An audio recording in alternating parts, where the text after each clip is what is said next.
I call this meeting of the Northeast Independent School District to order. Let the record show that a quorum of board members is present, that this meeting has been duly called, and that notice of this meeting has been posted in accordance with the Texas Open Meetings Act, Texas Government Code Chapter 551. The board will now adjourn into executive session pursuant to the following sections of the Texas Open Meetings Act. Texas Government Code Section 551.071, private consultation with the board's attorney, 551.074, to discuss personnel or to hear complaints against personnel, and the time is 5:30. The board will now reconvene into open session, and the time is 6:17. On behalf of the trustees, I would like to welcome you to this evening's meeting of the Northeast Independent School Board. This is a business meeting of the board held in public. We appreciate your attendance and request your respectful attention. We welcome your comments during the Matters from the Floor section of the agenda. If you signed up to address a specific action agenda item, you will be called at that time. We wish to emphasize that this is a business meeting of the board, and while those in attendance may disagree about issues, it is our expectation that everyone will conduct themselves in a respectful and professional manner. Disruptions to this meeting by anyone will not be tolerated. In the event any person or group disrupts the meeting, a warning will be given to stop any disruptive behavior. Anyone persisting in disruptive behavior will be removed from the meeting. The board may also call a recess in the event of persistent disruptions so that individuals who engage in disruptions can be removed. It is our intent to conduct the meeting in an orderly fashion. Finally, I would like to remind you that it is the mission of Northeast to challenge and encourage each student to achieve and demonstrate academic excellence, technical skills, and responsible citizenship. Item 5. Invocation and Pledge of Allegiance. A. Mr. Bajeskel, Principal of Garner Middle School. Good evening, Madam President and board members, Dr. Micah, executive staff, and guests. It is my pleasure and honor to introduce two outstanding student leaders and their families who are with us this evening, representing an excellent school and community in Northeast. Giving this evening's invocation is an outstanding student, Abigail Gangoso. Abigail is a model student among her peers. She is in our gifted and talented program in English and is an excellent actor in our advanced theater and musical theater programs.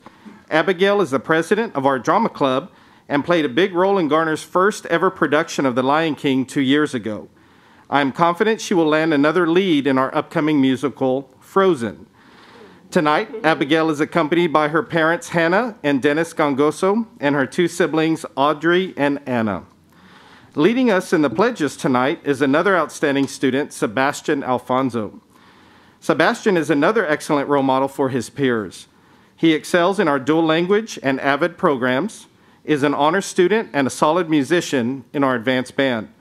Sebastian is also a great competitor who plays basketball and is a leader among his fellow athletes.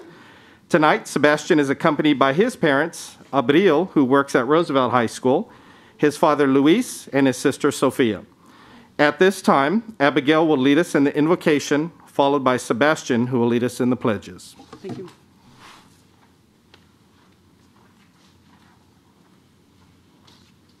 To the esteemed members of Northeast Independent School Board, no one told you that this pandemic would happen.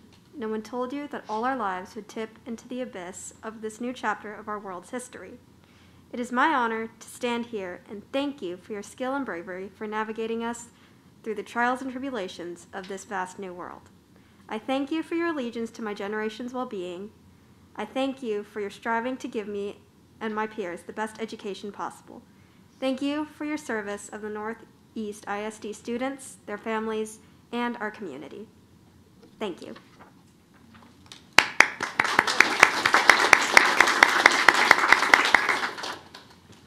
My name is Sebastian Alfonso, and will everybody please stand up for the Pledge of Allegiance?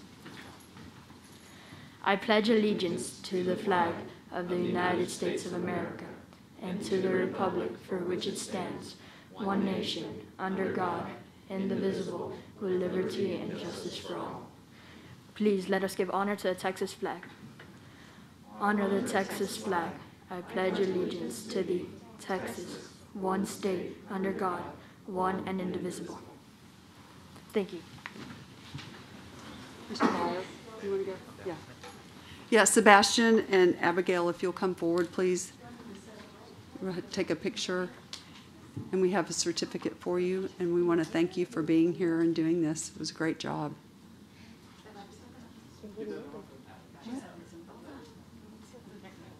What wouldn't let you what? Oh.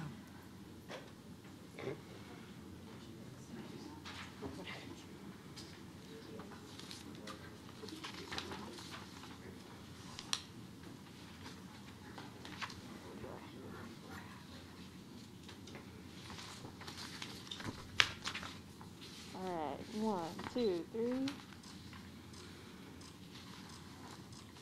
Got it.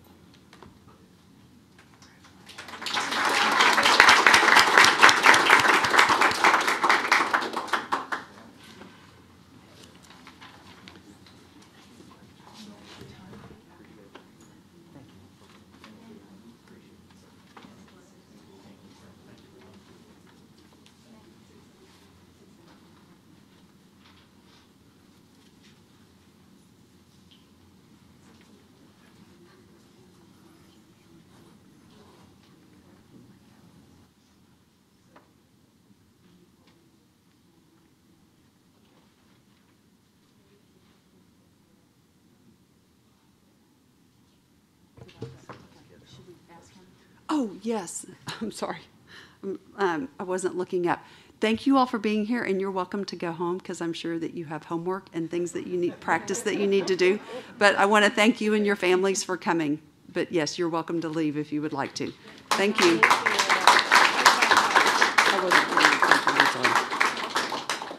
Okay, next item, 6, matters from the floor. The trustees welcome comments from members of the public during this time of the meeting. Generally, board members do not respond to public comments during the meeting, although members may request further information or a future agenda item on a matter raised during public comment. As explained fully in the board's written procedures for this time, the matters from the floor portion is a limited public forum. Accordingly, speakers may present on a topic related to district business for up to 3 minutes, but are not permitted to make 1, personal complaints about an individual staff or board member that should be raised using the district's grievance policies, 2, a personnel action, 3, a student disciplinary matter, 4, a complaint about a particular student, 5, or pending litigation. If you signed up to speak on a specific agenda item, you will be called up when the board reaches that item. Any person who persists in speaking on these topics after being directed not to do so will lose the remainder of their time to speak and may lose their privilege of addressing the board at future meetings.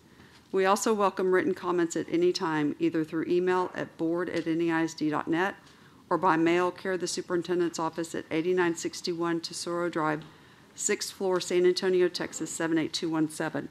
We're going to call you up by your number that you were given when you signed up, and it looks like everyone 1 through 9 and number 11, signed up to speak to a specific agenda item, and number 10 is matters from the floor. Okay, I was going to say, can we get clarification on that? Because the second word on that, I wasn't sure what that was that about. Yeah, okay. I didn't know if that was. So we'll just call it number 10. Okay. Number 10?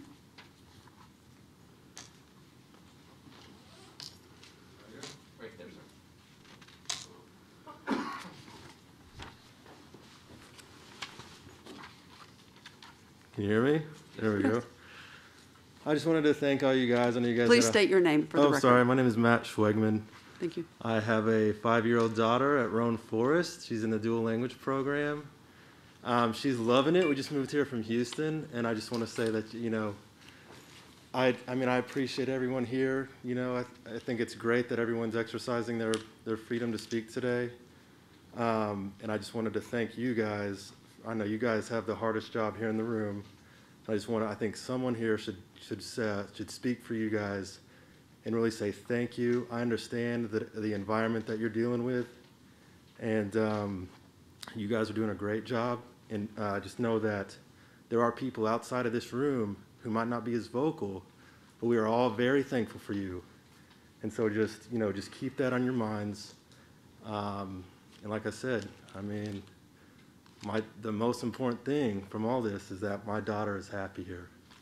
Okay, and that's all I wanted to say. Okay, thank you so much. Thank you. Have a good night. Thank you, you too. Okay, item 7, matters from executive session. A, personnel including but not limited to administrative appointments pursuant to Government Code Section 551.074. 1, possible action regarding routine personnel including but not limited to administrative appointments. A, Executive Director of Northeast Educational Foundation. Do I have a motion to approve as discussed in executive session? So moved. Thank you, Mr. Byer. Do I have a second? Second. Thank you, Mr. Leos. All those in favor say aye. Aye. Opposed? The motion carries. Item B, Director of Procurement and E-Commerce. Do I have a motion to approve as discussed in executive session? So moved. Thank you, Mrs. Winkley. Do I have a second? Second. Thank you, Mr. Hilliard. All those in favor say aye. Aye. Opposed? The motion carries. You are not. Okay. Item 8, new business for possible board action. A, COVID-19 information update on and possible adjustment to existing COVID-19 plan. Okay. Ms. Huey, do you want to start calling? Number 1,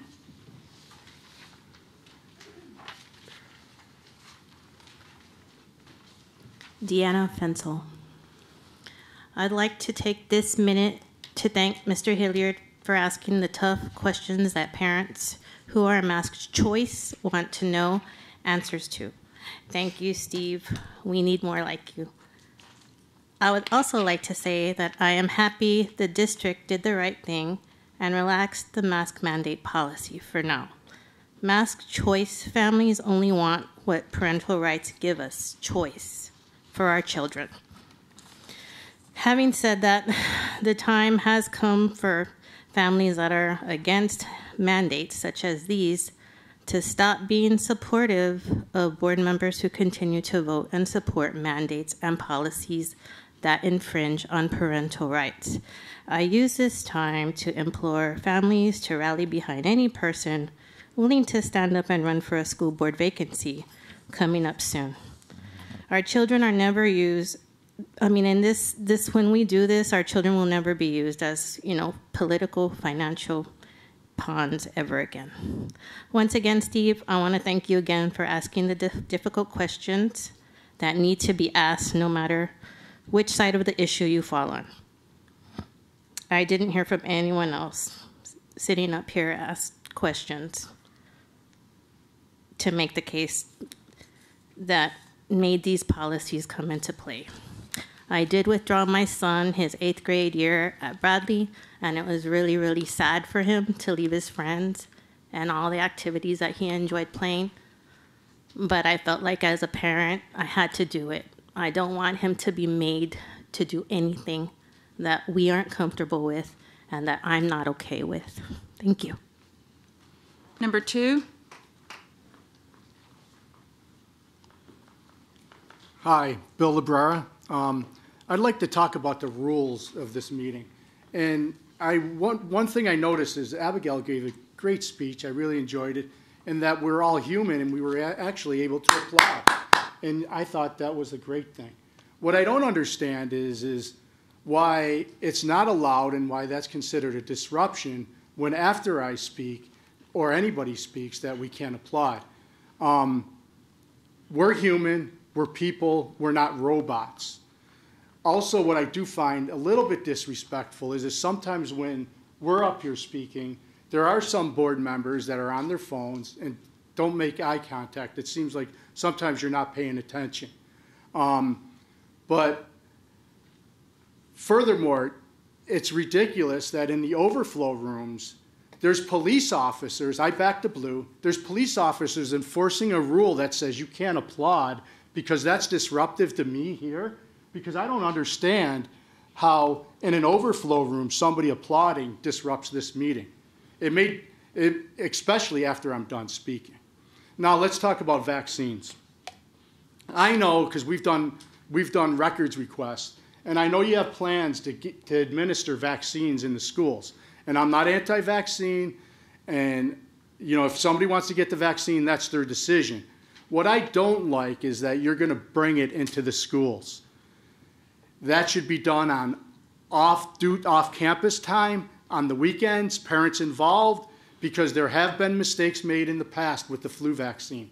And I do not want that chance to ever happen with my child, because those are our decisions as parents.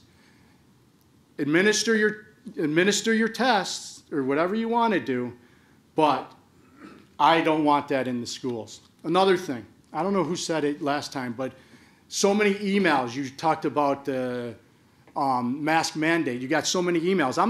I've been involved in some lobbying efforts, and it's always been my understanding that showing up in person has more weight, carries more weight than a letter or an email to any Congress member or anything like that. And that same thing should be true for this board.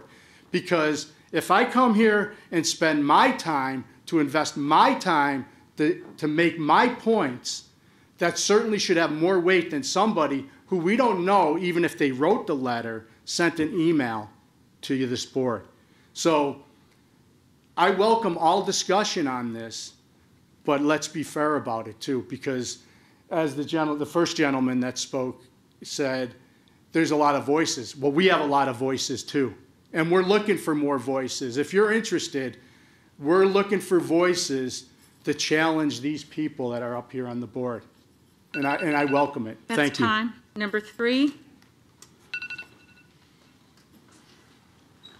Hi, Crystal Keene. I wanted to voice my concern about a question that was asked during the emergency board meeting a few weeks ago.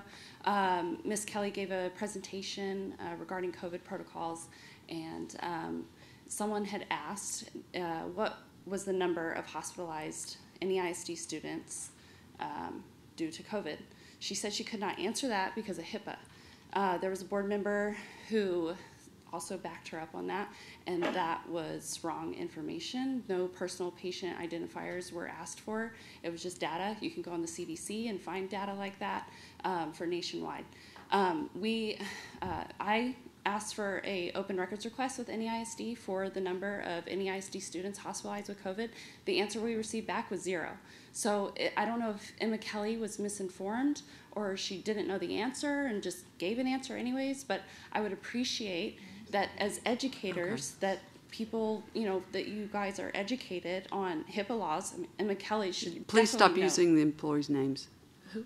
Employees' names? Okay, I'm not allowed to speak names. So I would think that whoever's up here presenting, especially with a nurse title, that they would understand HIPAA. And if someone wants to back her up on that they understand what HIPAA is. So far, since the beginning of the pandemic nationwide, since January 2020 until August 19th, when that open records request was asked for those dates, there's only been 368 kids under the age of 17 that have actually died. There was a San Antonio Express News article that was published today that said COVID cases being hospitalized are low. They're on the decline. That's great news. But again, if y'all are going to speak about something, and if you're not sure, just say not sure. We'll get you that answer. But don't, give us false answers when you're speaking with authority. But I think it's really important that maybe, if you don't understand HIPAA laws, look it up and understand it. That's all I have to say. Number 4.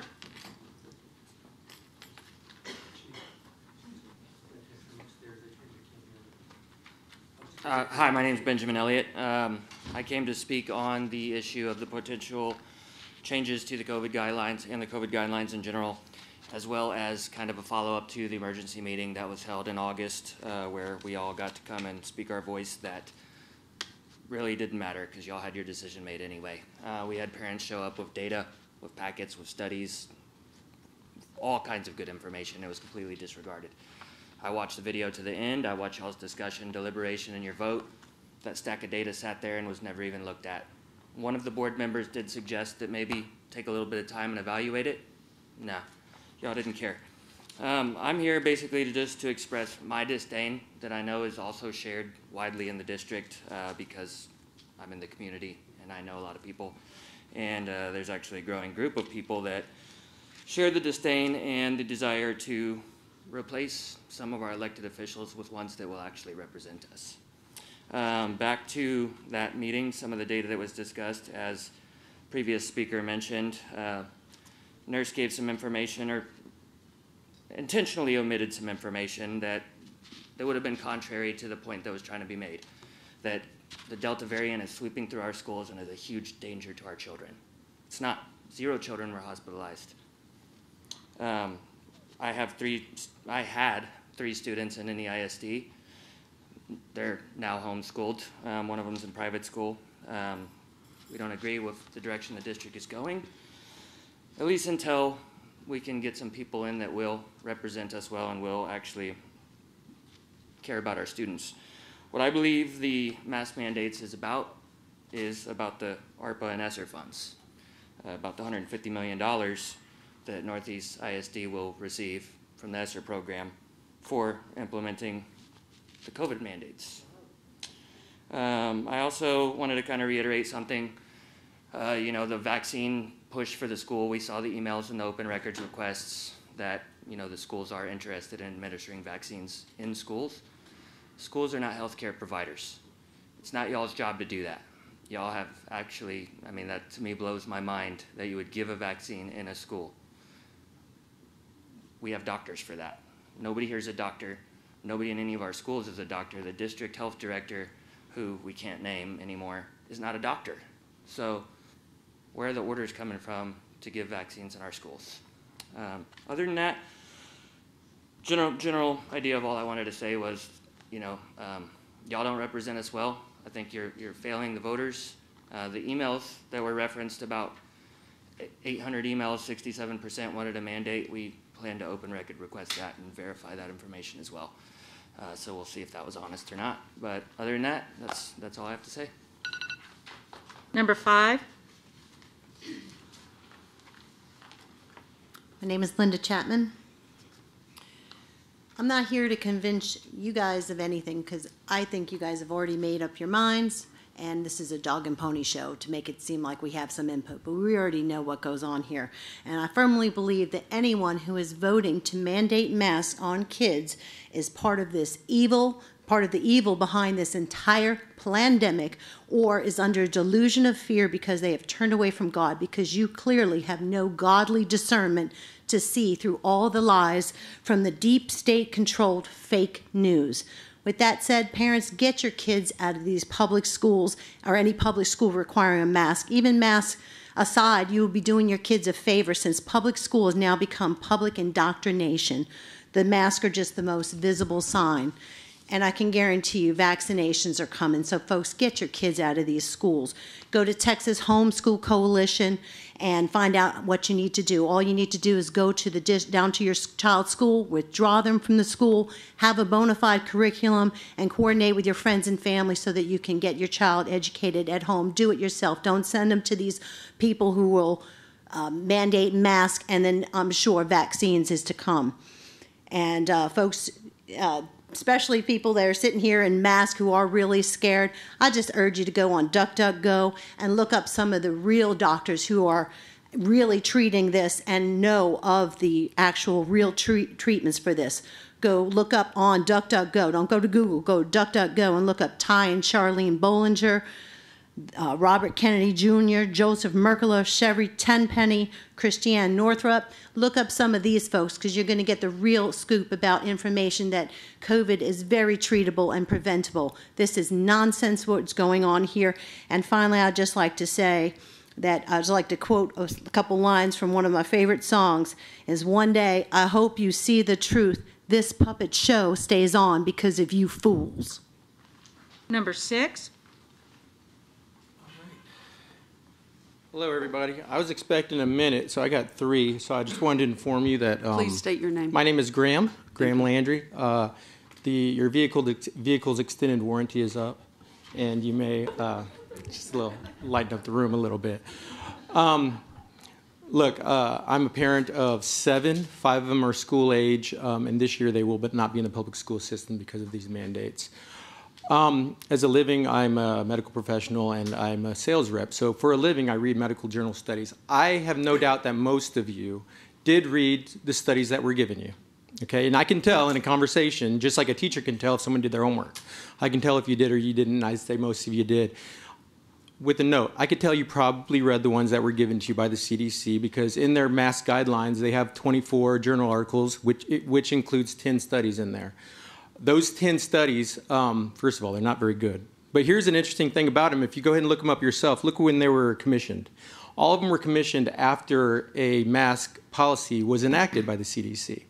And if you know, and I hope you do know what good scholarship is, for good scholarship, what you want to do is you have a problem, and then you find the research that's out there so you can help solve the problem. You don't make a decision first and then commission research which confirms your decision, do you? That's bad scholarship and that's bad policy. Well, that's what the CDC did in their 24 journal articles that they published. I hope you read the over 70 articles that the doctor presented a couple weeks ago for you. But here's an interesting one, and I'm not here to read you a bunch of studies, but this one you probably haven't read because it was released on September 3rd. And is an analysis of the effectiveness of mask mandates. And guess where the study was done? Bexar County, Texas. This was Dr. Schauer, Dr. Hudson, and Dr. Naylor, sponsored partially by the UT Health Science Center and partially by BAMC, which we all know and love. Conclusion, there was no reduction in per population daily mortality, hospital bed, ICU bed, or ventilator occupancy of COVID-19 positive patients attributable to the implementation of mask mandates. That's September 3rd of this year, Bexar County, Texas, where we are right now. Okay, so I would hope you take a look at that research and read the entire article. It's actually very well done. In the meantime, I just encourage you to be on the right side of history. One of the sad things I learned this week is I was researching court cases and legal backgrounds.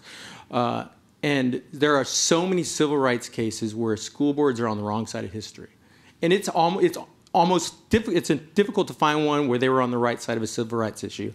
What we have right here is a civil rights issue. When you put a covering over a child's face, that's the same thing that happens during kidnapping, the same thing that happens during child abuse. It's a symbol of dominance, of superiority, of submission and obedience. It's a symbol of ownership, and it is not healthy. When we say children are resilient, that's only something we say after trauma, after something so bad happens that you hope it doesn't scar them. And I hope we don't scar them with these policies because it is very dangerous, and I hope you be on the right side of history. Thank you, Shannon.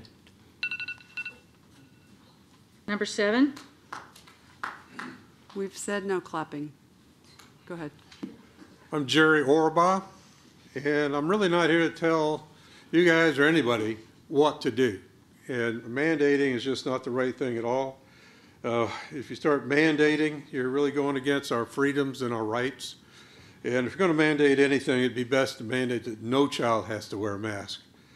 But I'm really here wanting to present some other facts, other information, so you guys can make an informed decision on what we should do for our kids and ourselves. And so I'm going to present a few things to show that masks don't work. And there's a lot of different kinds of masks. There's cloth masks, paper masks, everything. But if you actually look on the box itself, you're going to find all kinds of warning labels that are on that, disclaimers as well. And one of them says, this product is an air loop mask. This product is not a respirator and will not provide any protection against COVID-19 or other viruses or contaminants. And if it says that right on the box, we're making our kids wear something that's not going to protect them anyway. And masks themselves also collect bacteria, not only from outside, but also from the inside. And our children are not the cleanest people in the world. They're going to be spitting, and they're going to have all kinds of particles coming out of their mouth and out of their noses, and they're breathing those back into their body. And this bacteria can stress out the immune system, making the child even more vulnerable to COVID and other illnesses. And even if a child does get COVID, there's like almost 0% chance of that kid getting really, really sick and dying. And children need oxygen to fully concentrate so they can comprehend the material they're studying in the classrooms. And they want their immune system to grow so they won't get sick. And the lack of oxygen can cause future brain development issues, and that causes behavioral problems, which causes more educational issues. And wearing a mask is actually destroying a child's immune system because they're not getting enough oxygen, and it's not allowing them to combat diseases that they might get in the future. The consequences of a child wearing a mask, I think, are far more dangerous than not wearing one. These children should never wear a mask, and mandating a mask is really making the child sicker and can cause damage. And it's taking away our medical freedom for our children and the rights that we have as parents to, parent our children. And for the most part, the reason we're all in this situation is there's a lot of fear that's been caused by social media and our government. Your time is up. Thank you. All right. Well, God bless you all. Member A.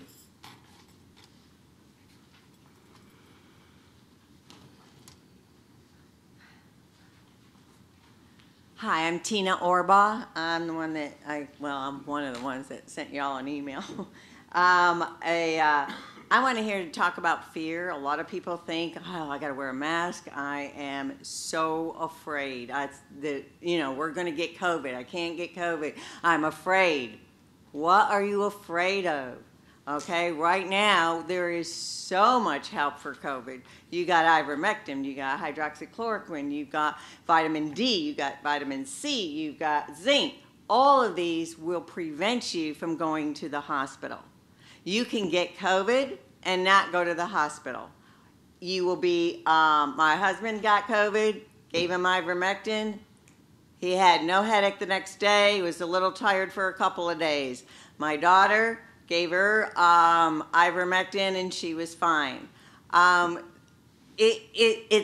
You will not go to the hospital. These kids, their immunity is so high right now. By throwing a mask on them, you are preventing them from getting a good immunity system. If you take somebody and you wipe the countertops, you do everything you can because you can't take any germs, you will never be able to adapt to society. You can't adapt. You will get sick all the time. You don't have a good immunity system. We used to have, back in my day, a chicken pox party, okay? Some kid got the chicken pox. And yes, I'm older than a lot of you, maybe some of you. In the chicken pox, one person got chicken pox, everybody said, okay, bring them over, so everybody got the chicken pox. You know what happened? We have immunity now to the chicken pox. You can do that with COVID. Let them hug each other. Let them be kids. All right, my granddaughter, it was Grandparents' Day today. So I went, and guess what? I said, honey, I can't hear you.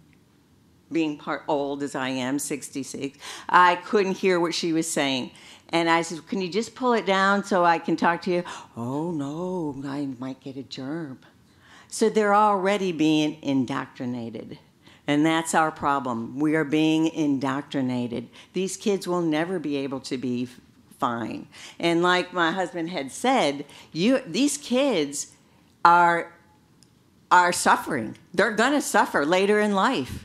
Because later in life, it's brain damage. They're not getting the oxygen. Okay, we had a contractor. He says he put a probe into a hole before they go in. And they said, if there's not enough oxygen in there, we can't go in there. He took that probe, put it in his daughter's mask, and that thing went off within seconds. That's your time. Thank you. Thank you. Number 9. My name is Allison Miller, and I attended the board meetings on August 19th and 23rd. And at those meetings, I heard many parents indicate that Castle Hills Elementary was a case study of how terrible conditions can get when there's not a mask mandate in place. Do you know how many COVID cases Castle Hills had from August 30th to September 5th, the most recent week on your website? 0. In that same week, my son's elementary school had 3 cases. I am tired of government agencies, including this board, trying to scare us into compliance. I will not teach my son to be afraid of his schoolmates and his teachers. That is not healthy.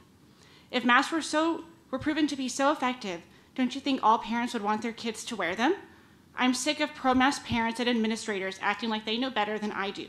I read, I observe, and most importantly, I think critically. What has happened to critical thinking? I asked the board for the scientific data they relied on when they voted in favor of a mask mandate, and a few of you responded to my emails. and you said you followed recommendations from Health Services, the Medical Advisory Council, CDC, etc. Let's be clear, recommendations for masks are not proof that they work.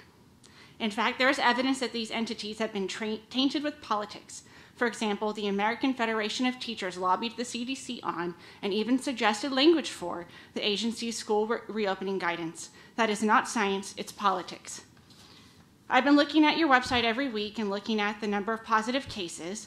In the most recent week, there were 462 positive cases in in-person learners. Your website says you have 60,000 students, so that's 0.8% of the students. And there were 61 employees that tested positive that same week. That's 0.7% of your employees. All of your mass flip-flopping has caused stress and conflict, which seems entirely unnecessary when less than 1% of the NEISD population has tested positive for COVID in any given week. I would like to see this board fully support parents' right to make decisions for their children, otherwise this madness will never end. When asked when kids can remove masks in school, CDC Director Rochelle Walensky said, quote, "If our children are vaccinated, have full vaccination in schools, we have full vaccination in teachers, we have disease rates that are low, I think then we can start thinking about how we can loosen up," end quote. You know and I know this is an impossible goal. Ultimately, you should not be relying on bureaucratic agencies to tell you when our students can live lives free from masks and fear. This will be over when we want it to be. Don't be lazy and blindly trust government agencies. Focus on facts, do your own research, and think critically. Thank you. Number 11. Oh, wait, I think that's going to be different. Yeah, that'll be You want that? item. Okay. Yeah. Okay. Put that under C. Yeah, okay, so that's all. Okay, Dr. Micah. Thank you, Ms. Cronin. So, Mr. Gattel, are you going to lower this down and pull up that presentation?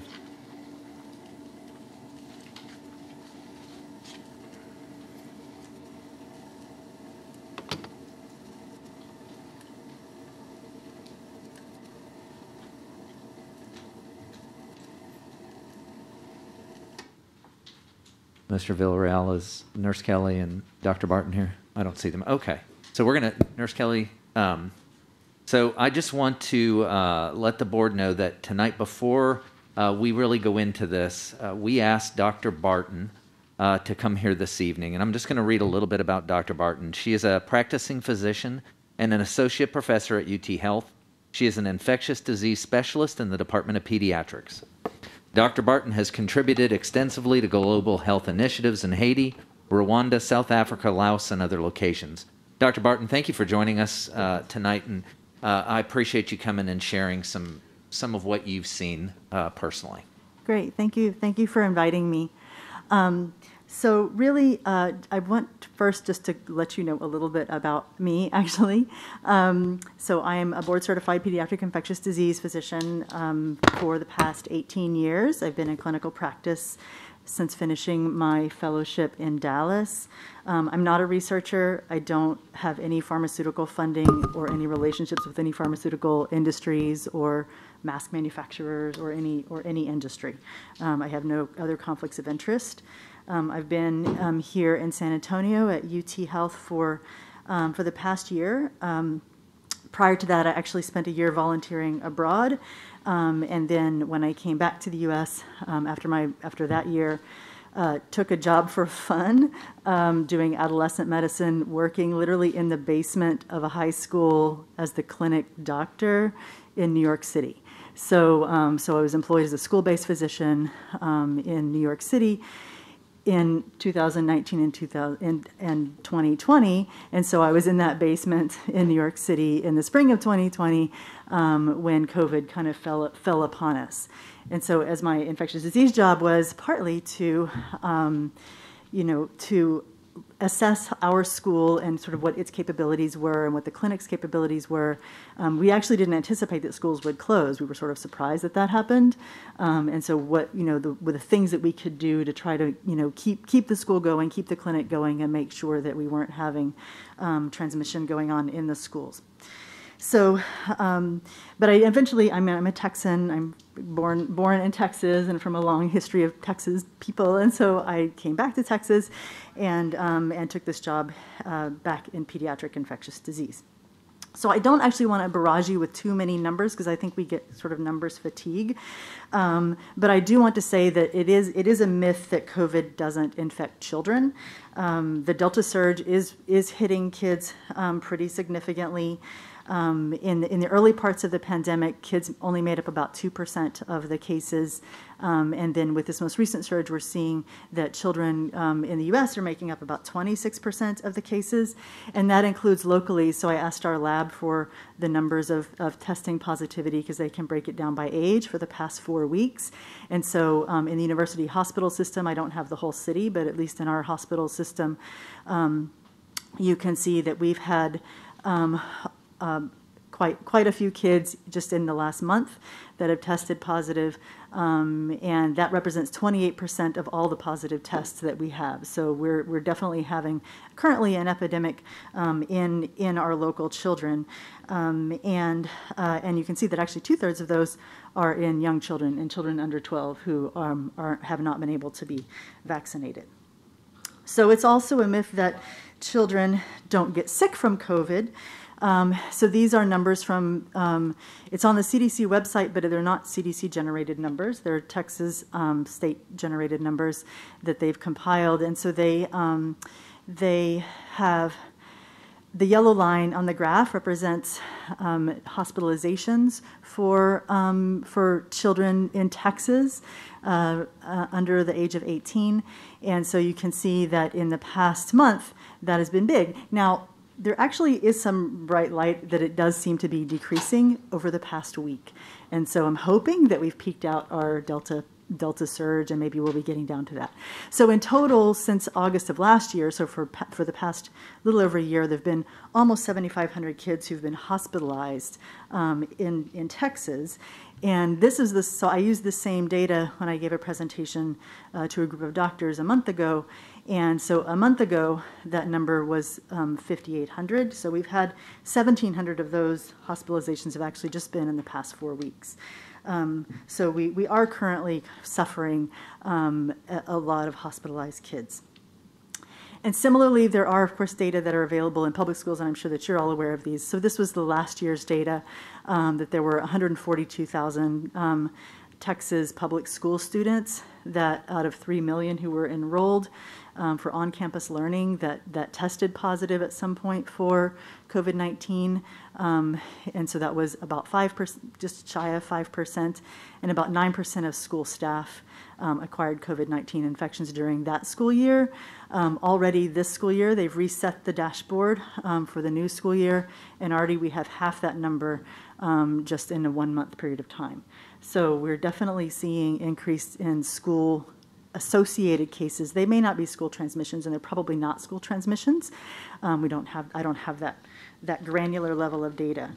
But besides giving you data, I actually want to tell you about some patients that I've been seeing. So, you know, in my day-to-day activities, part of my daily activities is doing COVID rounds in the hospital. So I do see the kids that come in with COVID, and this was last year, actually, before the Delta surge. One of the kids that struck me was a 13-year-old healthy kid, no medical problems, super nice family, and he tested positive in December.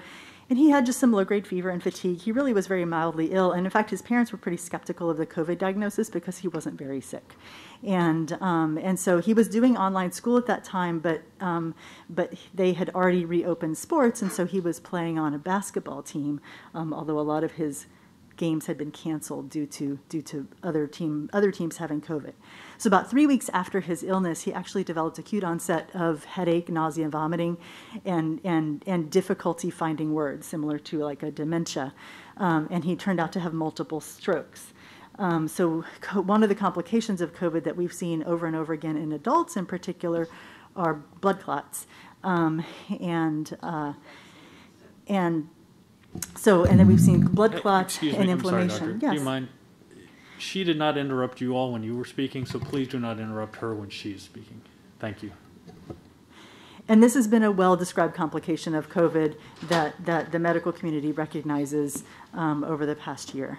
So another kid is a 7-year-old who had a kidney transplant, who, again, back in the fall, came in with COVID. And his story was that because he had a kidney transplant, his parents were keeping him at home, isolating him. They were, he wasn't going out, he wasn't seeing family, he wasn't going to stores or whatever. And they had kept his older sister at home because they were worried that she might bring home COVID from school, but she was failing, so she wasn't doing well. So she had poor attention span, she wasn't completing her assignments, she wasn't learning. She really needed to be in in-person school. And they consulted with me, and we talked about it, and I encouraged them to go ahead and let her go back and discuss, wearing a mask and, washing her hands and doing some measures when she got home to try to be sure that she didn't bring any COVID back into the school. And 2 weeks after she went back into school is when he tested positive for COVID. And of course, the mom was feeling very guilty and kind of gnashing her teeth about it. And I think that, like they do the best that they can. They were doing the best that they can. I'm sure the school was doing the best that it could do. But it really was taking a toll kind of mentally on that family about did they, sacrifice one child for another child. And he recovered and did fine. And the third patient that I want to tell you about is a 13-year-old that I actually just saw again, but I initially saw him back in the spring, and he was hospitalized for kind of a rare infection. He was otherwise previously thought to be healthy, but it turned out that he actually had a really, really profound immune deficiency with no T cells, which is one of the white blood cells that you use particularly to identify and fight viruses and fungi. And so essentially this is what happens when somebody has AIDS, right? So this kid didn't have AIDS, but he has no, but essentially the same kind of picture as somebody with severe AIDS. So last year he did virtual school, and he hated it because he's kind of a nerd, and I love him because he's super nerdy. And he really, really, really wants to go back. He's going back to in-person school, actually. He's not in this district. So when he's back in school, the class is fully enrolled. It's no longer distanced. And that particular school isn't even offering a virtual option for him. So here he is with zero immune system sitting in the classroom with other kids because that's the option that's available to him. He has not had COVID, and he's going to get vaccinated, but frankly, he probably won't have very much of a response to the vaccine because of his immune system. And along those lines, I actually literally saw a patient today who is another patient with a kidney transplant who also doesn't have COVID, but is transferring into an elementary school in Northeast ISD. So I would like to keep my vulnerable patients protected because they are in the classroom and they need in-person learning as well. Many of those families don't have the option of keeping their kids out of the school. And as a pediatrician, I find it difficult. I really can't accept the willingness to allow children to suffer or die of something that's preventable when the children who are vulnerable should really be able to have the same opportunities as other kids. We know that in-school transmission does occur. There is an extensive study called the ABC Science Collaborative, which is a partnership between UNC and the North Carolina Department of Education to create a research consortium with the schools in North Carolina to specifically study what were the role, what kinds of patterns do they see in schools. And essentially, so they have 13 school districts and more than 100,000 students in the studies. And essentially what they found is that the transmission in schools last year in North Carolina were less than they were in the community. And so the hypothesis is that masks and distancing and other measures that they put into place were actually made the school a protective environment for kids. And that's why we didn't see as many infections in kids. When they did see infections, many of them were actually related to sports. 75% of the in-school transmissions, like the secondary cases that through contact tracing were determined to be acquired in the school, were actually related to sports activities. So the take-home message really from that particular set of studies has been that research really shows that masks do work and that they are effective at preventing transmission within schools. And really, it's logical. I think these pictures, we bring up pictures like this every year during flu season, of showing various kinds of studies of how masks help to prevent spreads of diseases. And there's different ways of studying mask effectiveness. So you can do sort of lab experiments where you look at filtration and particle sizes. An N95, for instance, is designed to filter 95% of a 0.3 micron particle. So, of course, there are studies of particles that are smaller. Many of those far predate COVID because they're studies of air pollutants. The study I have up here is actually a study of air pollutants of various particle sizes, and as well as studies looking at different droplet sizes, and those can be done experimentally, where you just sort of like take force particles through a mask and then measure them on one side and measure them on the other side. You can also do the human version of those experiments where you mask a person and you measure the particles on either side of that barrier. And then, of course, you can do epidemiologic studies where you can measure sort of what happens during masking a population.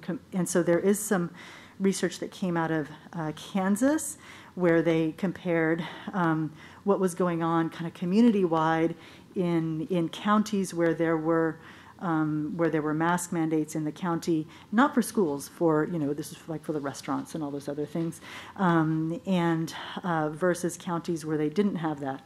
And they showed a clear correlation that there were increases in cases where there were, in counties where there were less strict measures in place. And of course, this is really all dependent on what's going on. Like if something is at a low level of transmission, those measures are not necessary. It's when you really are having a high level of transmission or a vulnerable population that becomes more useful. So overall, there are several studies. There's a compendium of data that was gathered by the Rockefeller Foundation, but there are studies that show that COVID cases adjusted per population are reduced in school settings when masks are in place.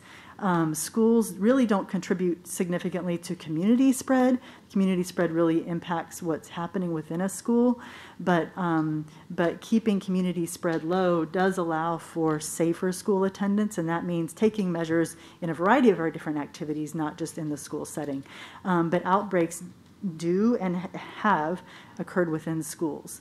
Similarly, there are numerous case reports of various sports and extracurricular related activities, and so I just wanted to say that all the usual risk factors for those things apply, whether they're indoors or close physical contact or heavy exhalation, and so we know that there are certain sports that will be riskier than others based on those various risk factors.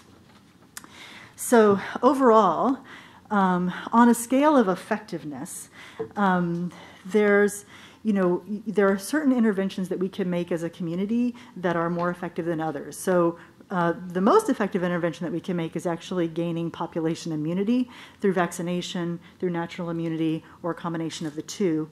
The next most effective thing is actually isolating people who are infectious. And that means identifying people who actively are producing an infectious particle and not having them be around other people. And so that can be achieved in a variety of different ways. But if you can have a zero tolerance policy to having somebody who is putting infectious particles out into a room, then that potentially offsets other efforts. Masks are actually, from the standpoint of effectiveness, are quite good. They're not 100%. They're not perfect. The advantage of them is they're very low cost. So compared to like testing strategies or things like that, that they don't cost a lot to the individual or to the system. Proper ventilation, hand washing, and surface disinfection kind of fall below that. This is really a a droplet-related disease, and so although they do land on surfaces, that's not the primary mode of transmission. And really the least effective intervention that's been shown in the ABC Collaborative, as well as others, is doing sort of passive screening where you expect people to report to you that they're having symptoms, and temperature screenings are really not useful. You pick up very few people that way. What we don't know so much is the role of routine testing, although I think that we have some data coming out from pro sports teams and college athletics that can inform that. So ultimately, I think my summary is really that it's inevitable that vulnerable children are going to be in a place where there are a bunch of children, and including schools, and that we really should be doing the best that we can do to keep the classroom safe for those children. There are a variety of methods that any business or school or family can do to try to limit the spread of contagious diseases, including COVID. And no one method is 100% effective. They work better when we combine them together, whatever those methods end up being. And I think that although unpleasant, that masks are have been sort of a tried and true for a century method of contributing to that reduction in transmission. And that's it. Thank you. Thank you, Dr. Barton. Dr. Barton, I'm sure you need to go, but do you mind if right now they just go ahead and ask whatever questions they have of you? Absolutely. And then you can depart because my staff and I have a rather lengthy presentation to give, and I don't want you to sit here and wait till the end. Okay, sure. Okay. Questions? Hi, Dr. Barton. Thank you so much for all this incredible information. I did have a couple of questions for you. You were talking about the Delta surge and that we are now thankfully seeing a slight decrease, which I'm so grateful for. Is there any, I've read a couple of reports that there's a fear or a concern that there could be a resurgence, particularly after Labor Day, and travel and gatherings that would have happened then. Also in some other countries that we're starting to see a reduction in the Delta variant, that now they're seeing a resurgence and they're not exactly sure why. Sure. So there is a concern, with COVID. The thing that we've seen over and over again is that there's a delay, right? There's a delay between the activity and when you start seeing infections, and when you start seeing hospitalizations, and when you start seeing deaths. And so we've also seen that over and over again that large group activities and gatherings and major events do contribute as spreading events. So there is a concern. I think that it is encouraging that we see a pretty nice drop over the past week, but 1 week does not a trend make in something that we've been dealing with for a year. I could pull the slide up and you can see that there are lots of ups and downs that have occurred previously. We are worried that we're going to be seeing more cases over the next few weeks related to kind of the end of summer hurrahs that happened, that is what it is. As far as resurgent Delta, I think that we'll see. We always, is it Delta 2.0, right? Is it just a slight variation of that strain? We know that people who were vaccinated, for instance, when vaccine first became available, are now having waning immunity, just like people who've had natural infection previously have some immunity for several months, and then that begins to wane. And so we have people who are, more people who are getting reinfected, both the vaccinated and the unvaccinated and previously infected kind, just because your immunity doesn't last forever. And then I had a question about, and you brought it out so thoughtfully, about vulnerable children. That's probably, I guess, as a parent, grandparent, everything else, that's a great concern. And I think the question that keeps coming up is, well, I'll mask my child and you don't have to mask your child, or I don't have to mask my child and you can do what you want. And we get a class that, or a group or a meeting or whatever, that some people are masked and some are not. If there's a vulnerable child, even if they're masked, if there's unmasked children or adults in that room, how does that impact that child's safety? And this is totally not related at all, but what I think of is parents banded together so strongly to protect children who had peanut allergies. Everybody stepped up to keep peanut butter out of schools and out of their child's classrooms to protect the maybe only one child who had a severe peanut allergy. So that's not the same thing at all by any stretch, but at the same time, there was this mode to step up and help vulnerable children.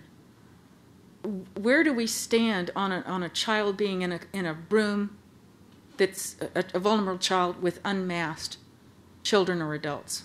So I personally think that the peanut allergy analogy is actually very appropriate because it's kind of a similar concept. And I 100. I mean, we actually discuss this all the time back at work. Exactly those kinds of things. So, the thing is that there are. I mean, we don't know. The kids that I've told you about who like the kidney transplant kid and the one with the immune deficiency, they look like a normal, healthy kid. They don't look like a weird, sick little kid. You don't know. Nobody who's sitting in that classroom would know that kid has that problem. And so, masks are absolutely not 100% effective. And I would never be arguing that. But if you take something that is 50% effective and you take something else that's 50% effective and you put those together, mathematically you've got 75% protection. So, and so, when you start layering different methods on, you do offer a little bit more. The idea is just to reduce how many infectious particles are spewing out. In fact, you had a man who said, we breathe out infectious things. They're full of bacteria and they're breathing them out. Yes, that's exactly what's happening. They're breathing them out. That's the point. And so, I think if you can do something so that fewer particles come out, it's not, and even these kids with the vulnerable kids, the parents try to say, put on your mask, wear your mask.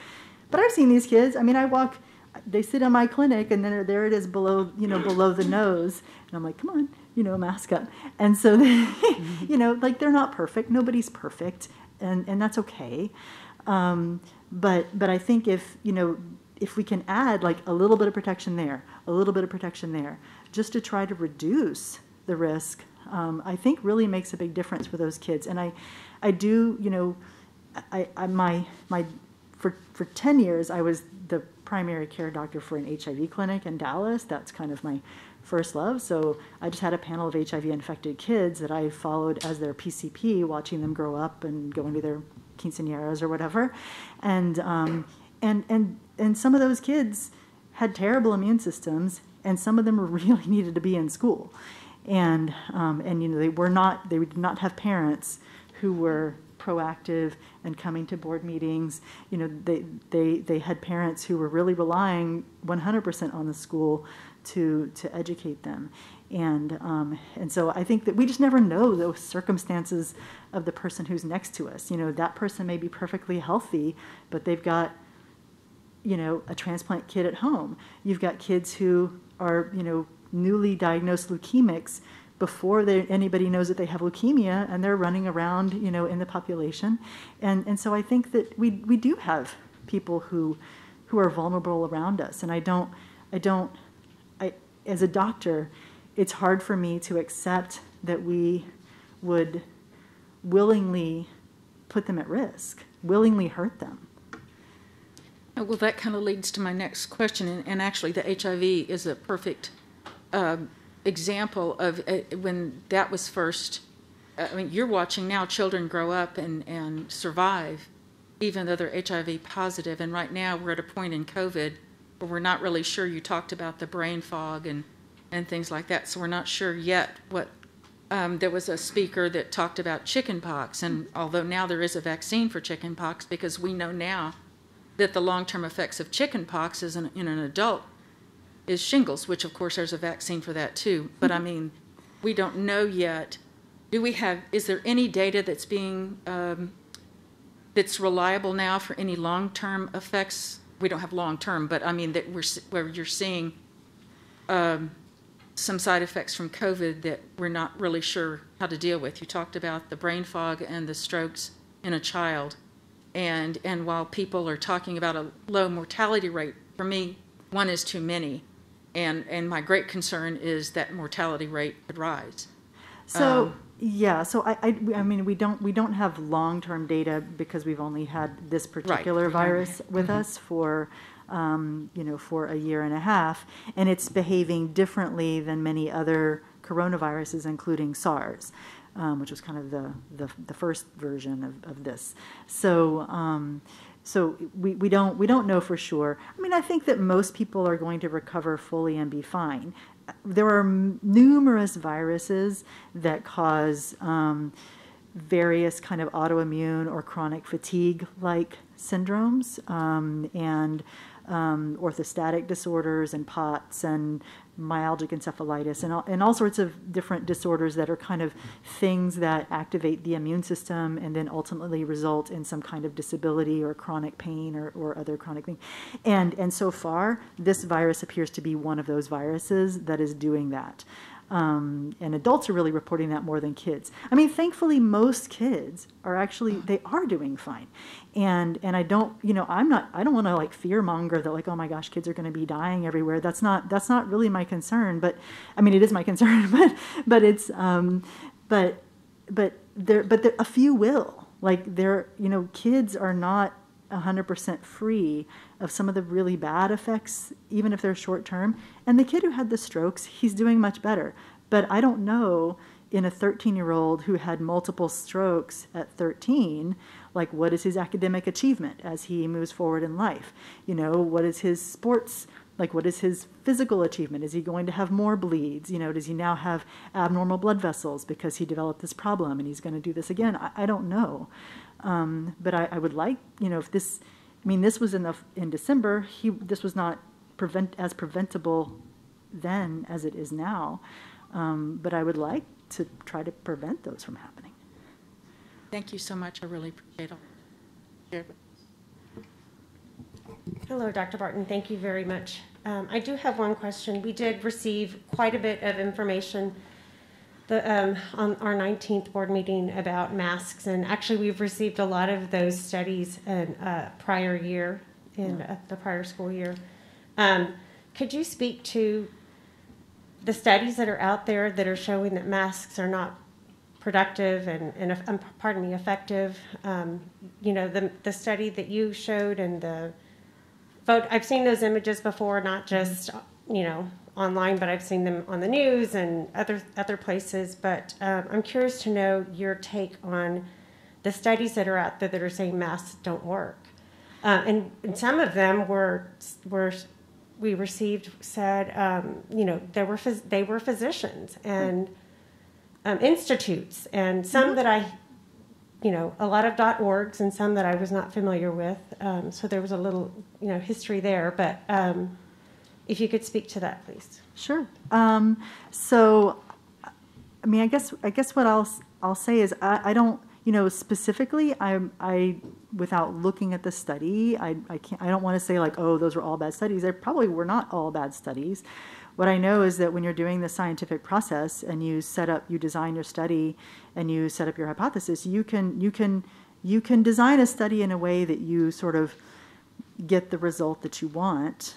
A good peer-reviewed study should be able to detect that and eliminate it from the publication. But in currently, scientific publication is become a bit of a free-for-all because there are many open access journals that you can sort of just pay to get your study published without the same level of rigor. So having said that, it's 100% normal for there to be dozens of studies that contradict each other, because that's what scientists like to do, right? So they like to sort of prove that they're the right one and that the other guy's the wrong one. And it happens all the time in academia. I think with any study, you always should examine the funding source of the study to know if there was, to try to exact whether there was an agenda. Either way, whether it says it's pro-mask or anti-mask or whatever. But I think that, masking has been studied long before COVID. And I think over time has proven really to be effective. It's been the mainstay of infection control techniques for a long time. And we've seen, in reducing healthcare worker acquisition of infections from their patients, in reducing patient acquisition of infections from their healthcare workers, and so it's a little bit baffling to me that there's so much attention on masks, because they're a very simple method, and they're not perfect, right? And you can so if a study says, well, they're not effective, what do they define as effective? Like if there was a study that said, well, they're not effective at mask mandates aren't effective at reducing mortality. That's pretty far out from the point of inflection to the outcome. And so and is that the right thing to be? Is that the right metric to be studying? So I think. Specifically, without looking at all the studies, I don't know. I hope that science isn't done, or that decisions aren't made that, like, well, 400 studies said this and 300 studies said that, so 400 wins, because that's not the way that we should be examining things. I think it's great to be skeptical, and I think it's great to want to know the truth, and for us to try to pick things that are the most effective that we can do. Right? Like, nobody wants to spin their wheels doing something that's not working. But I think that masking is the use of masks at preventing transmission of disease or transmission of particles is really not in question. We also had a lot of, to follow up on that, a lot of studies that were shown. I'm trying to use the word, I'm trying to remember the word correctly, that it inhibited the amount of oxygen that a child or a person was receiving. Could you speak to that, please? Yeah. So yeah, I have a little bit. I think I may have a slide in the extra slides, but there's. So first of all, there was actually an interesting study done many years before COVID, and it was looking at N95s in particular among nursing staff, and measuring. They did a lot of pulmonary function measuring, as well as measuring their blood gases and their oxygen saturations. And I think that's actually the best study that I found so far. It has nothing to do with COVID, right? It's just like how people don't like N95s. If you've ever worn an N95, they're hot and they're smelly, and they kind of make you feel like you're suffocating, and so people don't like them, and so they were studying kind of the pulmonary dynamics, and essentially they found that there was a small percentage of decrease in blood oxygen. It did not translate significantly into the percent oxygenation, like as far as your SATs, if you were doing a SAT monitor. And that what people did is they breathed a little bit faster in order to make up for that change in gas exchange through an N95, and that it didn't turn out to be like clinically detrimental, but they postulated that people who have poor pulmonary function might have difficulty wearing those masks for an extended period of time. Remember that, like, a carbon dioxide molecule is on the scale of like 10 to the minus 12. So it's in the scale of picometers, I think. So and it's hundreds of times larger, smaller, than a viral particle. And, when we're talking about viral particles, the viral particles are not free. Most of them are not free floating, like just dry virus popping around. Most of them are kind of encased in some sort of mucousy droplet that's come out of us, and those are large. And so the studies looking at like particle size transmissions, even regular cloth masks. Some of the studies show that they're like 5 or 10% effective at reducing particle, virus-sized particle transmissions. Some of them show really, really well, like 3-layer T-shirt material or whatever. But they don't reduce your oxygenation. We don't have surgeons wear masks for very long periods of time. During COVID, healthcare workers have been wearing N95s for pretty much entire 12-hour shifts without detriments to their mental faculties other than, sort of stress and annoyance. And then even as a correlate, you have people who have like congenital heart diseases who, like kids with congenital heart disease, some of them live with an oxygen saturation in the 80s. And they tootle on about their lives, and maybe some of them aren't the brightest, the sharpest crayon in the box, but some of them are totally sharp little kids. And so in a child with chronic every single day of their lives hypoxia, they've been shown to lose some IQ points. But we're not putting N95s on kids and reducing their oxygen exchange. If the argument that a particle, a virus, or a respiratory droplet can get through a mask, but a carbon dioxide molecule that's 100 times smaller than that doesn't make sense.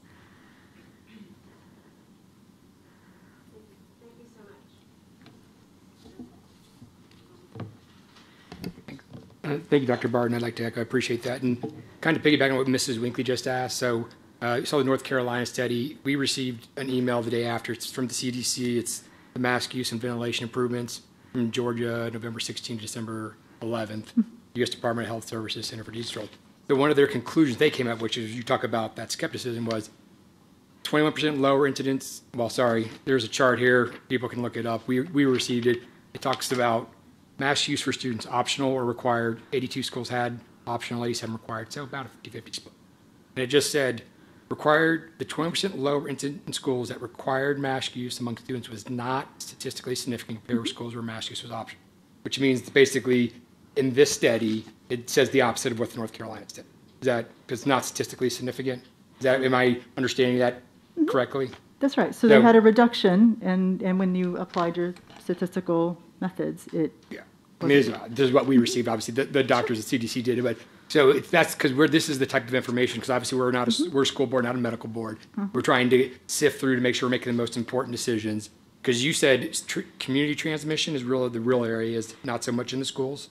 That's right. So community transmission is more important. So we're bringing it to the schools, but the schools is not super. Obviously, people are still spreading. We do definitely have. So right. So when community transmission is high, in-school transmission is high. Right. Because it reflects community transmission. Right. We're trending like the community is right now. End of August was the peak for Bexar County, kind of, sort of. We're starting to see. Hope. Well, the current trend, though, is. Please, let's hope so. Yeah, I would agree. I think we all hope so. And it was very positive to see Castle Hills was 0, because I know that's been a very big concern amongst other schools. All our schools are concerned. But so I guess that's it's really a trend of our local community. We're trending, it seems to me, we'll get more data here. I know the district's going to present some. But the other concern I had would be is, obviously, we got to do the immunocompromised protection. I think the district staff's working really hard at doing that to provide those right environments. But have y'all been studying the pediatric world? Any speech development concerns, especially that K through 4 area with mask, and then also any other social developmental delays? Is that stuff being looked at? Because I know there's a lot of concern out there with parents with younger kids, mine are older, so we're at a different phase. But is that being studied in the pediatric community, and do we have any initial results over the last 6 months, 9 months, a year, or is it too early? I don't have any results about that, okay. So I don't want to misspeak. No. Are people starting to study, though? I guess is my real question. speech Sure, development? sure. I mean, everybody's studying everything about COVID. Fair enough. Oh, yes. Okay, thank you so much for your time. That's all I have. Thank you, Madam President. I actually did have one comment real quick. I did want to say I appreciate you acknowledging that things are not perfect. Nothing is absolute, and it's all layers. And I think that's what, when you're trying to be responsible, prudent, and just trying to make a decision for 60,000 people, I think having all that information, because we've got two studies that are completely conflicting, or not completely conflicting, but different. If you get down to the detail, they've got different, so all we can do is go on what we got in front of us, the people that are advising us, and I think you had some very good comments about it's layers of protection. It's, not everything works perfectly, but we can try to do the best we can. So I appreciate the information you gave us, and I appreciate the people that have come and spoken to us too, because despite what we might hear, we are reading these things, we are looking at these things, and it's trying to do our best to get through it. So thank you for being here tonight. Thanks. Thank you very much. It was very informative, and I really appreciate it. And thank you for taking questions from us. Sure. Okay. Thanks. Thank you, Dr. Barton. I appreciate you coming this evening. We appreciate it. Jason, would you mind pulling that up real quick?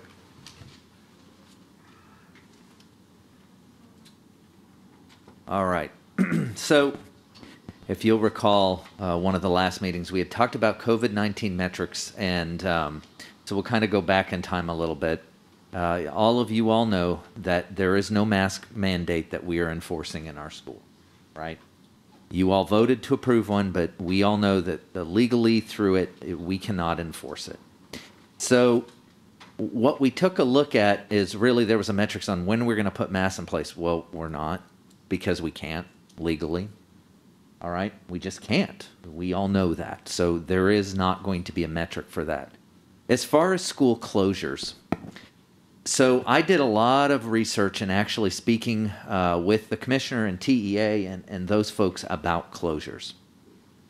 Here is what we have learned, because again, if you'll remember at the meeting, I said, dishes didn't even add COVID until I believe it was July the 30th to the infectious disease, right? So this stuff just kind of keeps changing. There will be no waivers for school closures. All right? So if we close because of COVID, there is no waiver. What does that mean? Well, one of two things happens with no waiver. We lose ADA, or you make the day up. Those are it. Now, when I started looking at loss of ADA, like we will show you in this presentation, I don't believe that's a good choice.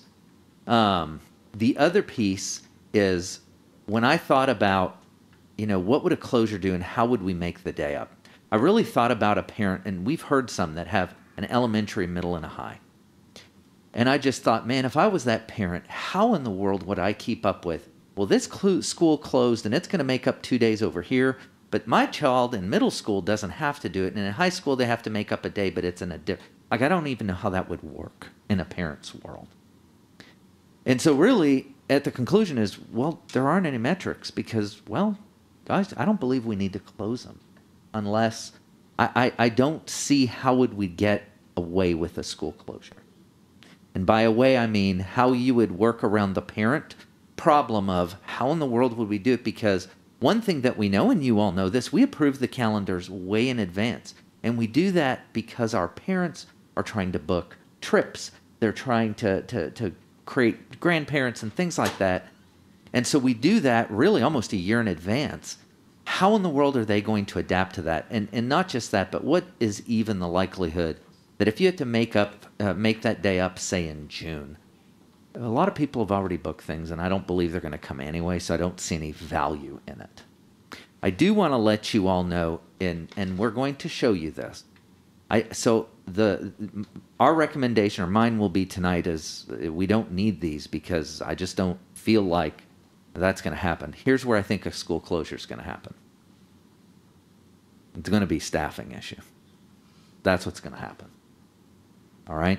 When you look around at a lot of the districts that have already closed, it is a staffing issue.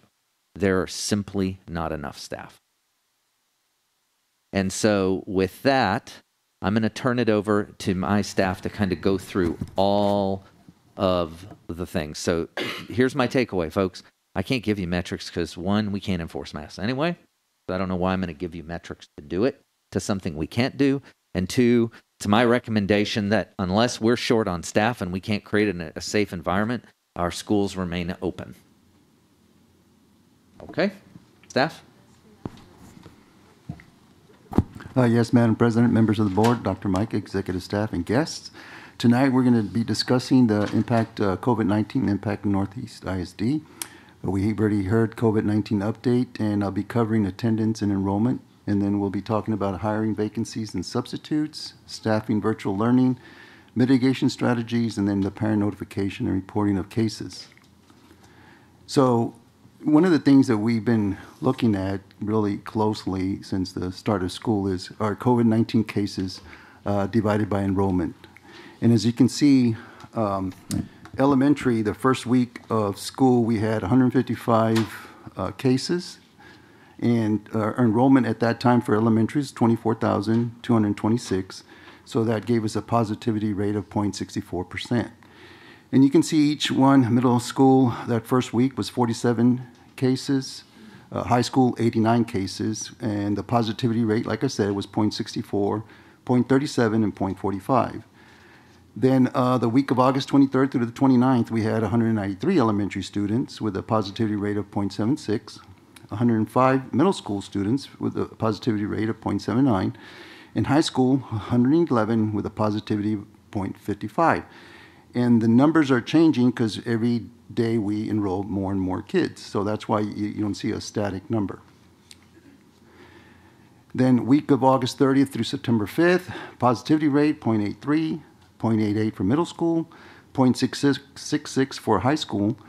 And then September 6th through the 12th, positivity rates came down a little bit, but we're thinking that it's because of the Labor Day holiday. We didn't have any kids in our campus, but as you can see, we had 0.38, 0.53, and 0.16. So what Dr. Micah and Health Services decided to do, and we decided to do, is do a rapid testing site. And we're having it at the sports park. And we opened up August 30th, NEISD, our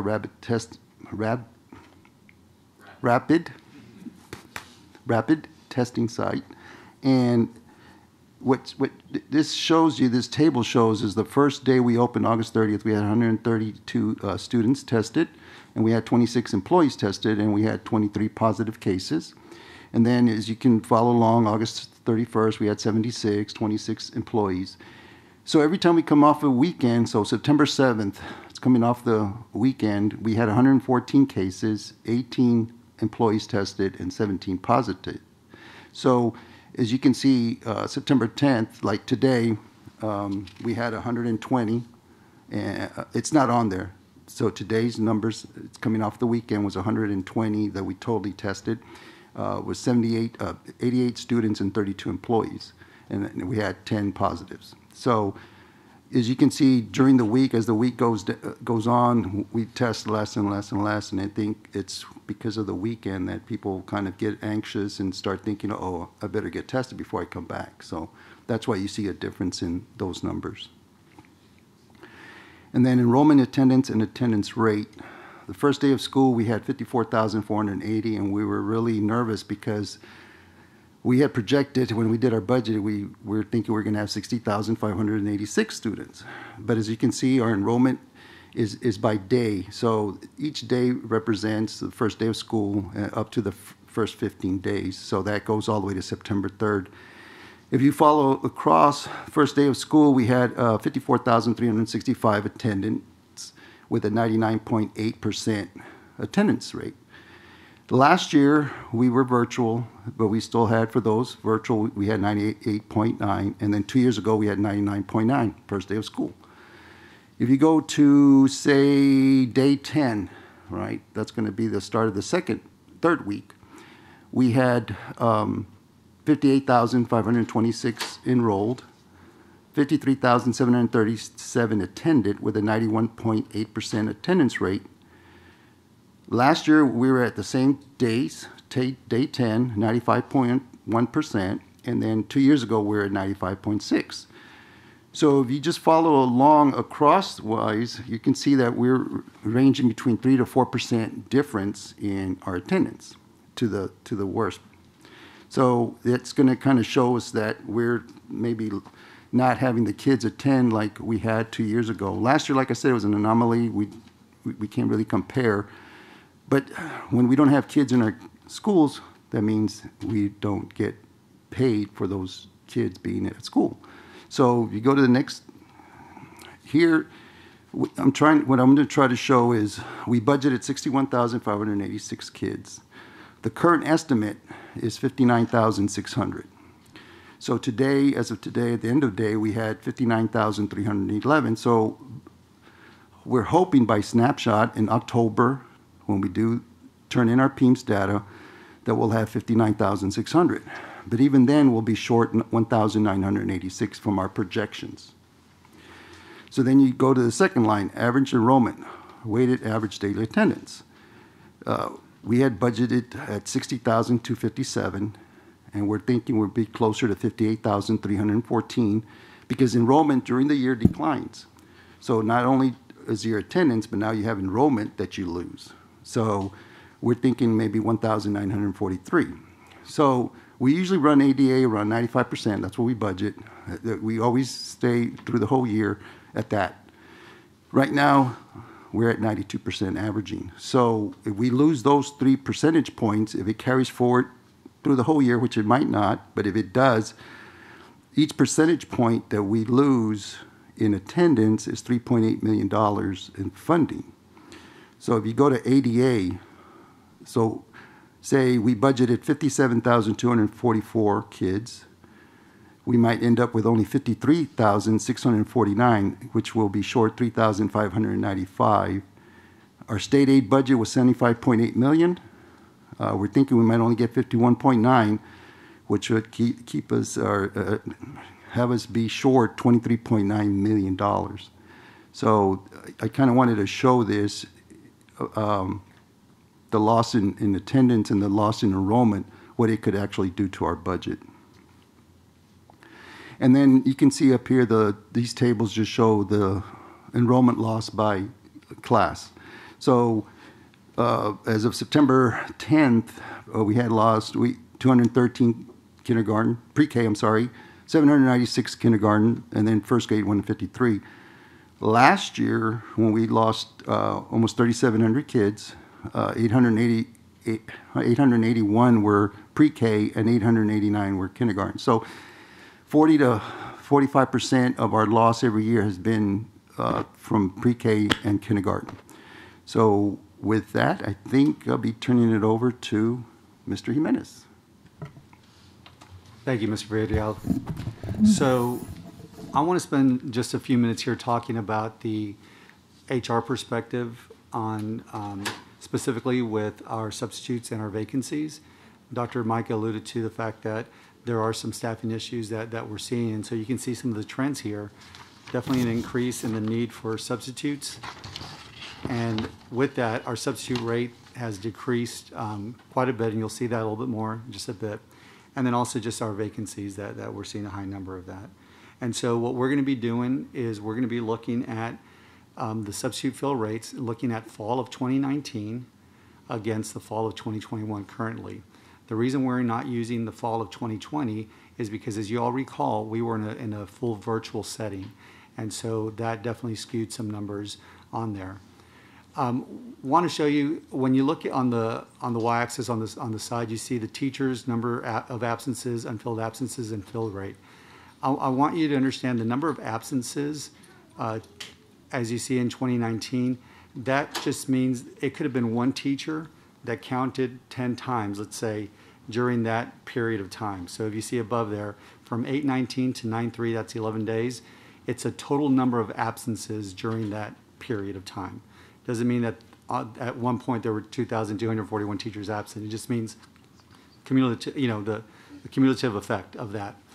And so what's important there is if you look down at the fill rate, in the fall of 2019, we were filling 96% of our absences. Our subs were filling those up. So that just means that 4% were not filled with a sub. We didn't have a sub for those teachers. If you look over now in fall of 2021, you can see our fill rate is only 71%. So it has decreased dramatically. Now, I do want to point out in fall of 2021, we're looking at 16 days, where fall of 2019, we're looking at 11 days. And the reason we did that is because we were choosing the first day of school to the day after Labor Day. And it just so happened that there's 5 more days. But if you're looking at percentages, it really doesn't, that doesn't really make a difference on that. So it's a big decrease there. And the same if we look at our paraprofessionals. You can see we went from a fill rate in 2019 of 71% to 35%. And so that's just pointing those out. Jason, you just click through those. Okay. So when a teacher or a paraprofessional, they use our Smart Find system. It's our platform where they put in what their absence is for. And so you can see here there are 4 absence reasons that are there. There's quite a few more than that, but these absence reasons really made up the majority. And if you look down at the bottom grand total, that row, you can see that 91% for paraprofessionals in 2019 were made up of these 4 different absence reasons, these categories. And so others that aren't there, just to give you a frame of reference, things like death in family, jury duty, and maybe even someone that may be under workers' compensation. Those aren't listed on here because, again, the percentage was so small. But you can see that our personal family illness, going across to 2021, those are pretty high. And so when we have somebody that is sick, they obviously put in that reason code, that absence code, and that's there too. I also want to look at the vacant position piece, and you can see that those numbers are pretty high too. They were high in 2019, but they're significantly higher in 2021. Let me remind you again, these are the number of absences. This doesn't mean that we have 773 paraprofessionals that are vacancies. That doesn't mean that. It means that they're absences because of the vacancies. Let's see. So when we move over to the next slide, Jason, and we're actually looking at the employee vacancies and where they're occurring, you can see for as of Tuesday, September 27th, and I do want to say that this is a moving target because we are hiring and onboarding folks at the same time sometimes that people are resigning. And so it's kind of a moving target, so we're taking this one snapshot day.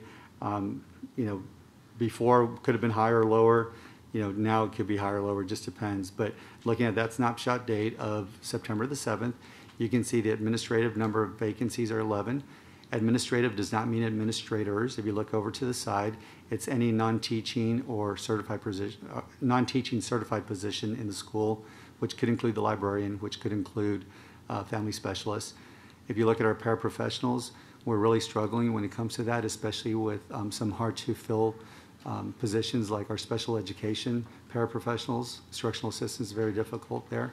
Our teachers, we see we have 66 teachers on September 7th. And the breakdown of that, just for your information, is elementary school, we had 23 vacancies for teachers, middle school 26, and high school 17. School nutrition definitely stands out right there, 145. I'm sure Ms. Glosson, who's in the audience, could share a lot about that, but I know they're doing everything they can to try to work through that and ensure that our kids get fed on a daily basis. And then we also have our bus drivers that we have 35. And for comparison's sake, 2019, and I don't have that up there, but I'll share those numbers with you. For administrative vacancies, we had 9. Paraprofessionals, we had 54. Teachers, we had 37. Custodial, we had 30. School nutrition, we had 37. And bus drivers, we had 25. I think that paints a picture of where we are in schools and where some of our struggles are at. Mm-hmm. I'm now going to pass this over to Mr. Jarrett. Thank you, Mr. Menace. So as Mr. Menace was talking about the loss of staff, I'm really just going to talk about learning, some new information that's come forward as far as the state and the considerations for virtual, and kind of make a recommendation to the board based on some of the things that we've seen in this previous year, but also as we're navigating this year. The absences and the lack of staff, of course, impacts learning. But the other piece is what did it do last year when we did have staff when we were learning in virtual space? So I'm gonna kind of walk you through that a little bit. So if you recall last year in 2021, in-person and virtual learning was a complete option for any parent that wanted one way or the other. The one thing that they did require of us, we had to offer in-person learning. There was no criteria for people to access virtual learning. The removal of students from virtual learning had to require sufficient notice. There was a minimum of 240 synchronous or asynchronous minutes, so those kids can be online later at night, not get direct instruction. Flexible scheduling is what they allowed us. They really gave us hold harmless for ADA purposes. And then teachers also were able to teach both in-person and virtual at the same time. So as we fast forward to this school year, as of just past Friday, actually, this was done, and then Friday's news came out, and so this was amended. On September 9th, the state had approved, or the governor signed off, that we may offer virtual learning to 10% of our student body if we are a C district and a C campus at least. And so that becomes an option where the district can get funding for virtual learning. But you must offer in person. You have to establish a set criteria for students to access virtual learning. You may remove a student from virtual learning with sufficient notice. You have a minimum of 240 synchronous and asynchronous instructional minutes per day. As of September 9, 2021, funding for virtual learning is an option, as funding is based on ADA. Teachers can no longer, and this is probably the biggest piece, can no longer do a blended approach, which means that you will have to have a pure teacher for virtual and a pure teacher for in-person. And they do not give the option for pre-K as an option for virtual learning. So can you click to the next slide? So I think it's important for us to look at the data and the impact in our decisions as we talk about learning and what's best for kids. And so if you can go to the next one, Jason, please. So this graphic, and I'll try to explain what all this is. This graphic has different images that basically reflect districts that are surrounding us. There are districts that are very similar to us, and it is our performance on STAR compared to our neighboring districts. The reason this data is important, you'll notice some of the districts reflect districts that came back to in-person sooner than other districts. And if you look at the very top, and I'm going to look at reading, and you see -1, and some of these have dots underneath another dot because they're the exact same. But essentially, those are districts where in-person learning was the only option that they allow in that particular area. Then you see where the compass, which represents Northeast, that is our performance, which means that we only dropped 2% compared to the previous in 2019. And that's because we came back earlier than the districts below that. So if you look down below, those other districts actually came back much later than we did to in-person learning. And part of that is because the engagement level was more increased exponentially when kids were in in-person learning. But the bigger concern for us in classrooms and student outcomes is our mathematics. Across the state, in fact, the state actually dropped by almost 21% in mathematics. Now, we didn't drop quite as much as the state in ordinarily, but we did drop some. But you'll notice where we're all kind of sitting in the middle, but those other districts that came back a little later, they're actually much farther below, and they have to make up those achievement gaps in mathematics.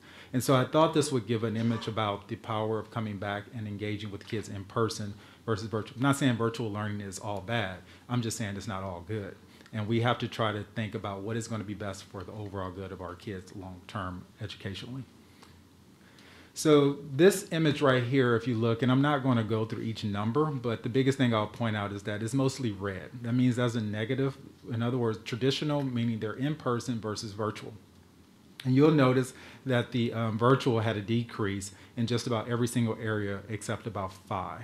And so kids who were learning from home weren't completely engaged in performing at the level that they potentially could. And so we saw a decrease in the performance levels of those kiddos who were learning virtually in isolation and not traditional. Now, secondary is a little trickier because they were in and out of virtual. And so the data is a little skewed. But when we get to the next slide, it'll kind of give another story. So I think it's important that we're not just accountable for STAR testing. I think it's responsible for us to be accountable for advanced academic performance as well. So we have a lot of students in Northeast who take on advanced placement courses, which of course are college credits where kids can transfer and move on in life. So what we did is we did a comparison. You'll see where it says traditional versus virtual. Not much difference.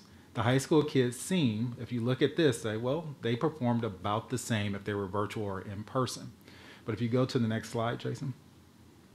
What you'll also notice, though, in 2019, we had 5,990 kids sitting in AP courses.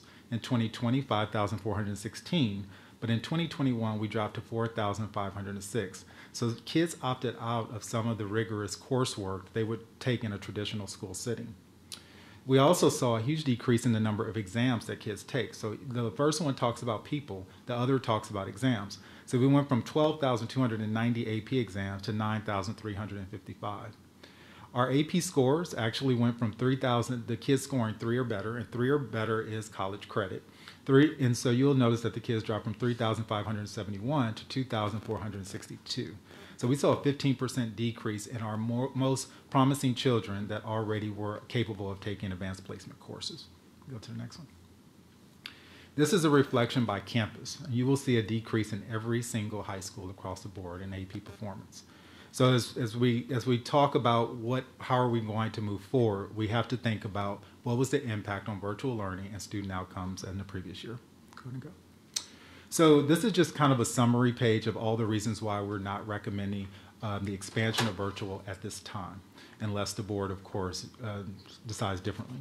Our recommendation is that we would have to ignore that child development includes physical, intellectual, social, and emotional changes, and in-person learning affords kids more opportunities to access that.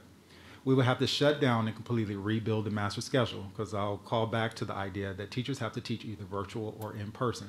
We do not have the option of a blended mind. We would have to receive an agreement from the teachers saying that I'm okay with teaching virtual, because they have not received adequate training at this time, and then to pull them from a classroom and say you're going to do virtual this late in the juncture without training seems irresponsible. We would have to ignore last year's results and experience. We spent a lot of time even calling students who the parents could not engage. We couldn't engage, and we had to continue to try to pull them back into the schools before we lose them.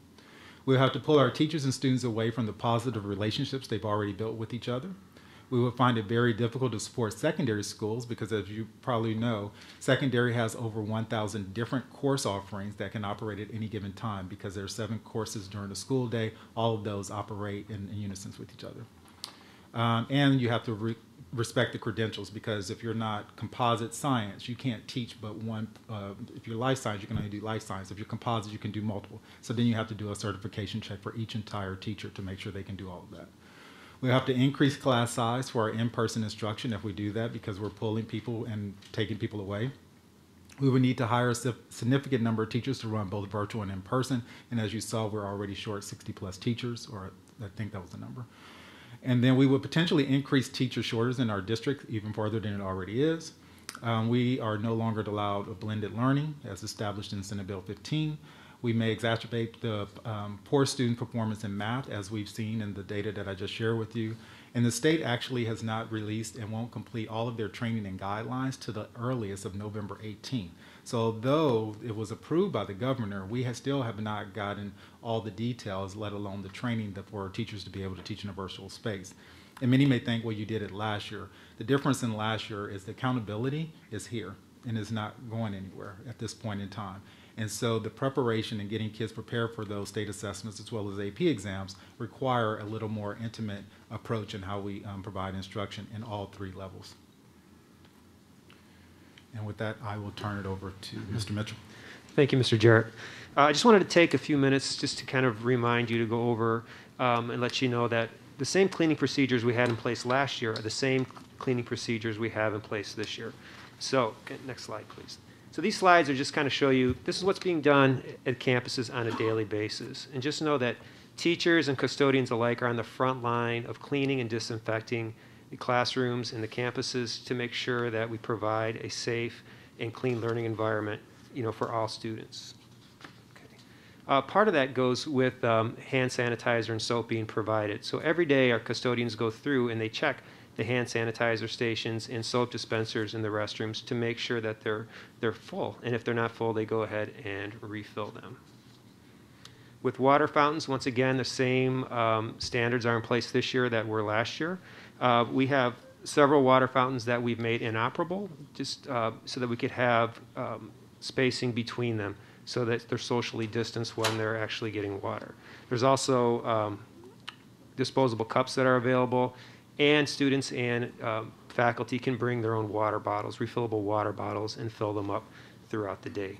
There's also been 137 water bottle filling stations that have been added in the last couple of years at campuses throughout the district. A very important piece is the HVAC system. We want to make sure that the air is filtered and that also we have proper airflow. So those two go hand in hand. And we have techs that monitor our AC units, HVAC systems, throughout the day. And we've taken steps to ensure that we have the best filtration possible and the best airflow possible, that they work hand in hand together. Okay. Next slide, please. We're also using electrostatic application of disinfectant. We have a handheld and a backpack model that if there's a case that's been discovered, we can go into a classroom or to a department and have that classroom disinfected or that department disinfected in anywhere from 10 to 20 minutes with the microbial spray that's put on. On the buses, we want to make sure that everything is safe and disinfectant as well. School bus drivers are doing a great job, not just transporting kids, but also cleaning between routes. And they're also trying to help make sure that airflow is good by keeping at least 2 windows down and the roof hatches open, weather permitting. School nutrition, once again, is the same strategies are in place this year that were last year. Hand sanitizer is available throughout the cafeteria. The custodial staff and school nutrition staff work hand in hand together to create a safe environment for students and faculty alike to be able to have safe, nutritious meals in the cafeteria on a daily basis. The next slide just kind of gives an overview of kind of where we were as far as vacancies in these 3 departments in school nutrition, custodial services, and in transportation. And you can see a pre-COVID number there in blue, and then the orange and gray numbers are recent numbers, just to show you how it's kind of spiked there.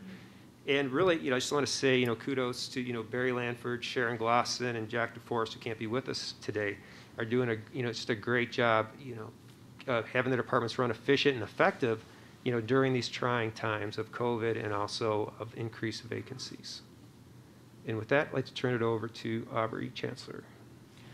I wanted to quickly give everyone a reminder of how we notify parents and staff members about a positive case. So right now, when we are alerted to a positive case, we do send out a classroom notification. The classroom notification is more individualized.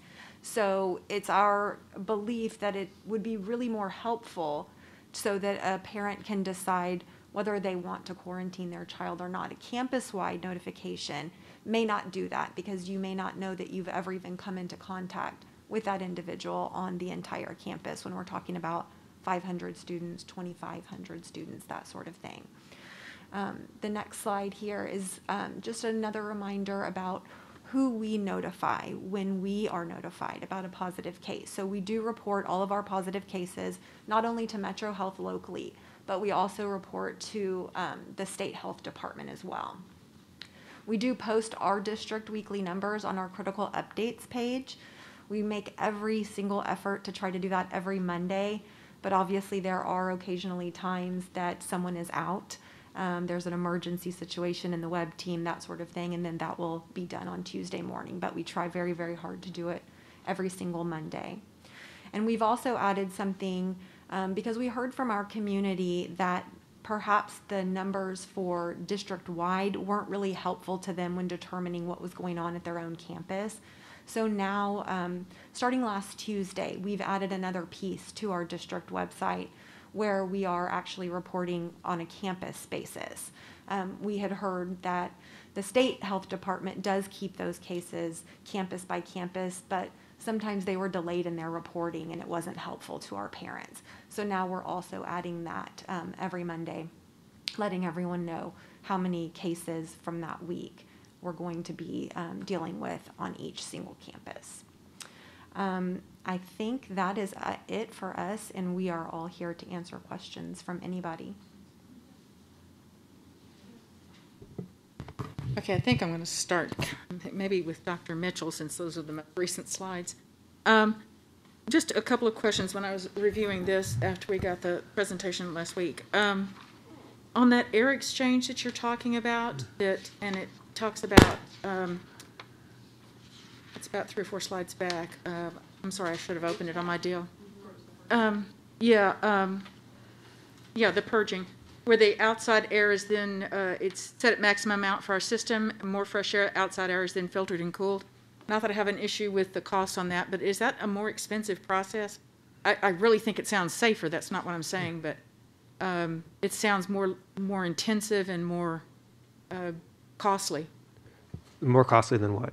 I'm not sure. Than just circulating the like recirculating your car. So you're bringing in more outside. Sure, we're starting the process a little sooner than we would, just to make sure that when students enter the classroom in the beginning of the day, that the air has been fresh and it's not stale. And we're able to do it a little bit longer in the afternoon. Once again, we just want to make sure that we just keep that air rotating and airflow.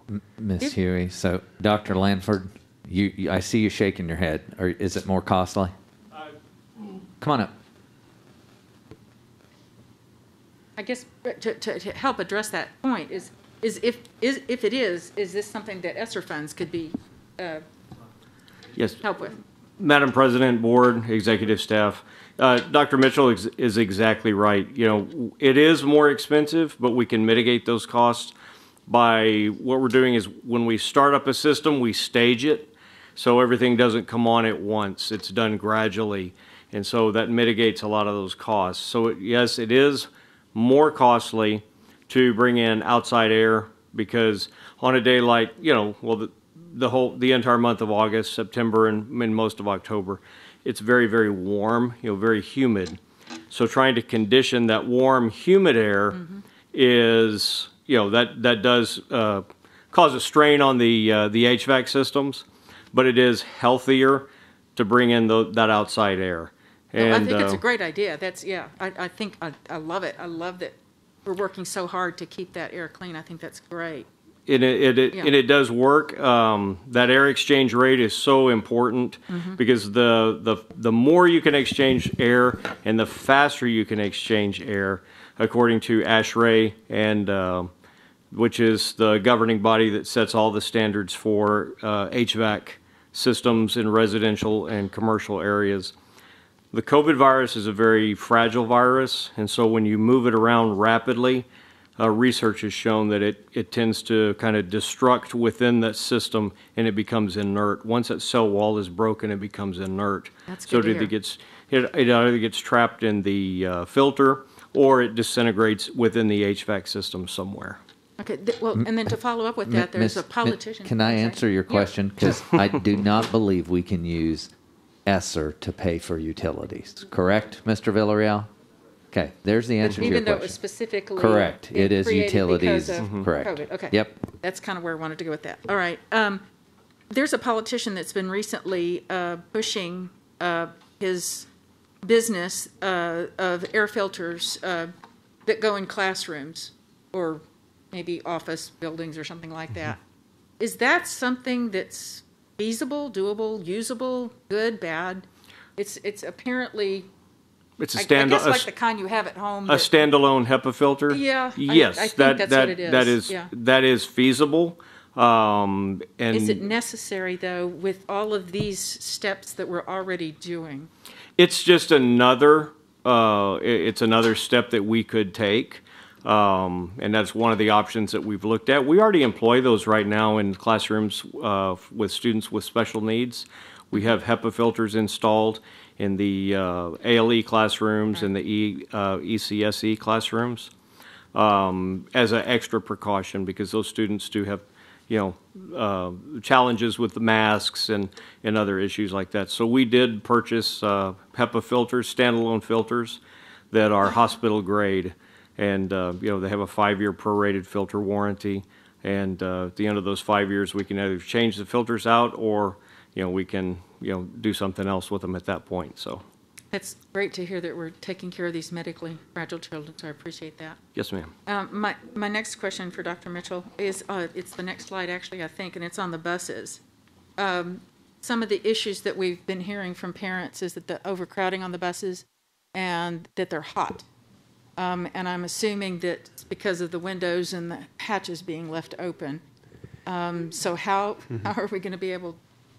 I could not ride on an overheated bus, so I can totally relate to this. So Now, the AC system also on a bus is different than it is in your car because it's such a wide area, and it does have a lot of people on it. The max you can put on a large bus is 71 people, though. So that is the max that's available. And we do try to, it's just hot right now in the months of August, September, October. And by wanting to have some airflow, on that bus, extra airflow, yeah, we do try to keep at least a minimum of 2 windows open in the bus hatches. okay, all right. I appreciate the safety factor there, but the heat factor does greatly concern me. My next area of questioning is really about the virtual, and I'm not really sure who this would go to. It was brought out that I'm not sure how they're doing it. The charter chains they're requiring masks, but one charter chain that decided not to require masks is offering virtual, but at a cost of $8,000 to anyone who wants to participate in it. It's not something, based on the information that we've seen today, that I think is good for our children. But we have heard from some parents that did okay with virtual, that it worked for them, that they. I mean, for some it did. I mean, person to person is. So can let's talk frankly about that, because Mr. Jarrett and I have talked about this a lot. I would not want to charge parents. So that's no, not what I I'm won't saying. talk I'm about just that, saying but I'll talk yeah. about that piece, Ms. Huey, where you bring it up that kids were successful. There were a lot of false positives out there. And this is what I mean by false positives. Students were granted more leniency than they have ever been granted. I don't have to turn my assignment in at the end of my period. I can turn it in at 11:59 at night. Oh, I didn't turn my assignment in. Oh, well, my teacher's going to give me 4, 5, 7, 10 days to get it in and still give me the grade that I received instead of deducting points. There was a lot of that in because, look, teachers are amazing people. They granted so much grace to kids because, as I spoke about with the group, right, those invisible backpacks that they came with, families were dealing with so much stuff, so they were doing what they believed to be right, and I think they were doing a great job of it. But there were unintended consequences to it, which people think their child was doing great. Until you see testing like what we just showed you, because when all things became equal, that did not perform. I think, I don't know if I shared with you all or not, I saw this anecdotally in my house. My daughter was in AP classes and went to school last year. She went in person. A lot of her friends, well, actually, I think pretty much all of her friends went virtual. When it came time for AP exams, my daughter passed them all. All of her friends failed them all. And that's why we were taking a real hard look at this because, look, I feel bad for parents, and I understand some pieces where they want to go back, but what we have to do, and we've talked so many times about doing our very best for students and their academics, that's exacerbating a problem. And you're talking about, look, I spoke with the commissioner about this. As virtual bills were moving through last spring, and I said, Commissioner, somehow you all are going to have to build some guardrails around this because you're going to see bad actors out there that simply go after kids in a virtual space for ADA and for the money. So I'm happy to see the accountability to it, to say if you're going to provide virtual learning, by gosh, those kids are going to have to perform. Because you can just sit there. I mean, our data shows it, and you can see, I mean, as this data came in and as we looked at districts, that's what we were looking at, is who came back and when did they come back and how did they do? And you just see it. And that's just not Bexar County. Y'all, that is statewide. Districts that came back faster, their students did better. Mr. Jarrett and I went out and did 4 campus visits today. And as we were walking around, because I like to go out and calibrate with him to make sure I'm looking at, the things that he wants me to be looking at. And he said repeatedly, and I did too, I'm a former elementary teacher. I was like, there's just some things you just can't do virtually, folks. And these kids need to be in a room and they need to have these types of things. And so, as we discussed about virtual, look, there's a lot of restrictions right now. Staffing. How do you do it? But outside of that, what we see is this is not good for kids. Are there some? Yeah. But look, you just can't open it up anymore. It's just not pick what you want to do. We're even seeing it with some of our medically fragile kids, is that they're not engaging at the level we hope they would be. So Mr. Jarrett's making phone calls personally to some parents to talk about, hey, you need to engage, because if you're not, we can't keep doing this for you if you're not learning. Make sense? It does. Thank you. Did you want to add anything, Mr. Jarrett? Did I cover it all? I think you covered it all. I think it's a balance, and I don't think it's as simple as just saying what I want. It's about creating a system that is functional for all the end users. And if the end user actually is denied what we hope to give, then it wasn't the right system for them. And I think we need to pause if we're considering a virtual space and ask ourselves, do we have the resources to create a quality program? And if you don't pretend and say to people, this is going to be good for your kid, because it's actually more harmful. Thank you. And I had one question about the testing. We talked about the center at on Wetmore. Are we still doing the testing on campus too, or are nurses still taking that on also? Yep. Oh, goodness. Hey, I do want to let you all know They're something, amazing. though. So that's been a big shift. That just dropped on us Thursday from the commissioner. So up till now, and Nurse Kelly, you're awesome, and I'm glad that you ordered this all ahead of time. But now, we used to just be able to order tests however we wanted them, right? We could just order them, and the TA would send them, or whoever sent them to us. Well, now we've been given an allocation financially. And now there are no longer dishes or TA or whoever that is that was giving them to us. There are 5 companies that we can choose from. So TEA has selected 5 vendors.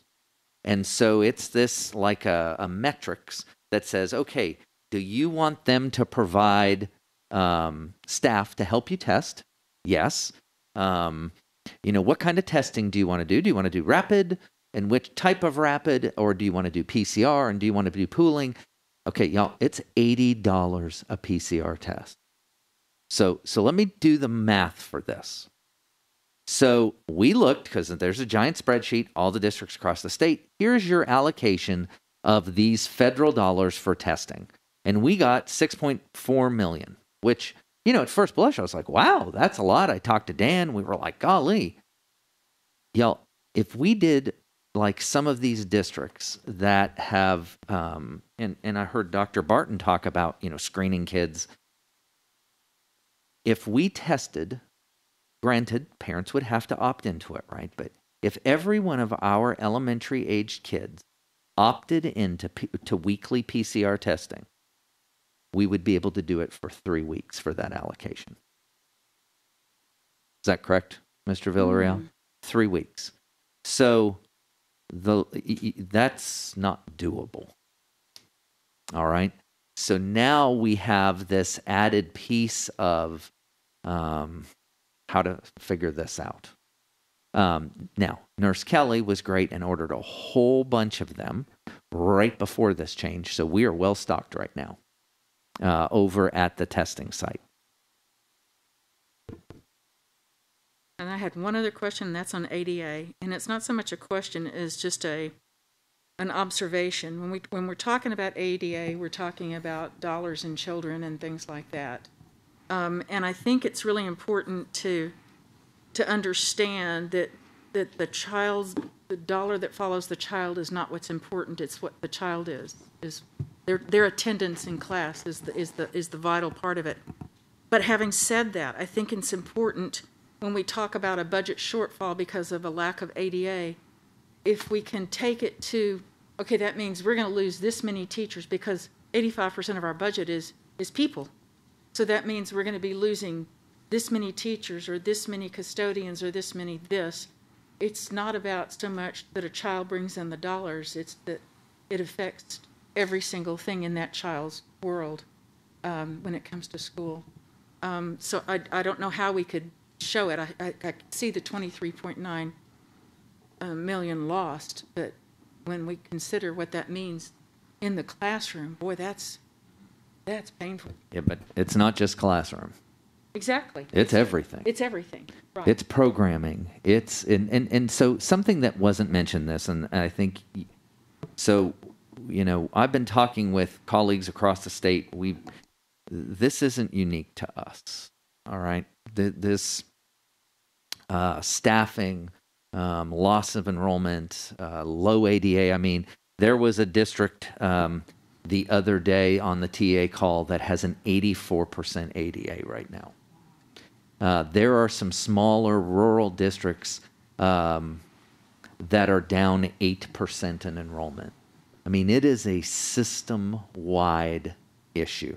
Now, I have some hope because I don't remember what this thing is that I get each week about kind of what's going on around the state, but I get it. I don't remember. It's maybe Texas Education News. Anyway, I was reading today, and it actually got brought up, I believe, at SBOE with the commissioner, and they talked about these types of issues, and he said he's well aware of it, but he does not believe that the ledge right now has given him the authority to act on anything. So I know that people are aware of what's going on. The question becomes, how are they going to resolve the problem if it's really going to be passed on? Because you've heard some people talk about, you know, ESSER dollars and so forth. Look, I've said this before. ESSER dollars is about preparing for the next pandemic, and it's about remediation of kids. It's not meant to backfill loss of enrollment, ADA, those types of things. Those are operating costs. Yeah, well, I think we all realize the most important thing is to have the child in the classroom because that's where they're going to learn the most. But when the impact becomes larger class sizes because there's not enough dollars to pay for enough teachers, or if it's a loss of a program, whether it's from something as simple as Lego Club or whatever, because that teacher's double dutying something on something else, you know, it's a huge impact that this loss of ADA has.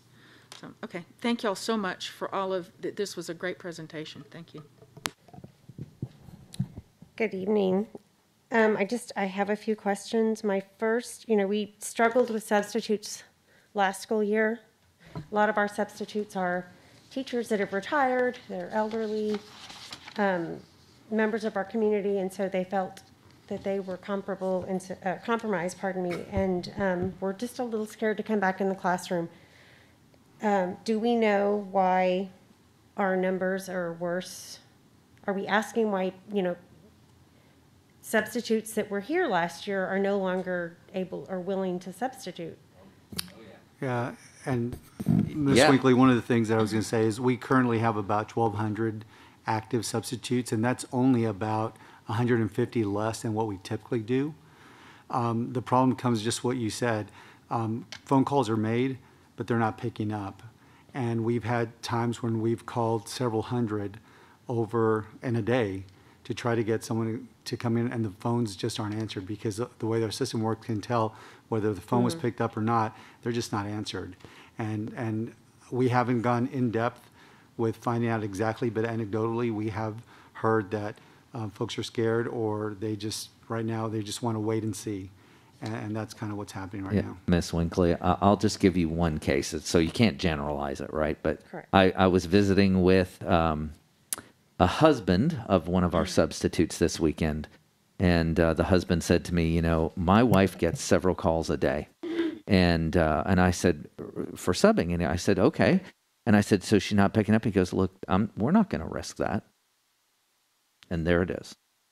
And I don't know how to persuade them differently. That is their belief. Kind of along the same guidelines, school nutrition was, they were along with that first responder group. They were feeding kids. They never left. They went into neighborhoods. They provided for so many families that needed to be, whose children still needed to be fed. So it's really alarming to me that that number has increased so much. And, you know, have they left? Are they taking leave? You know, what's the reason for such the high number?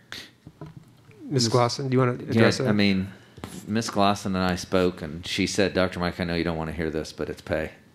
I mean, it is. Okay. Look, I mean, you all have gone to restaurants. Yes. There's a staffing shortage, and so we don't pay what they pay.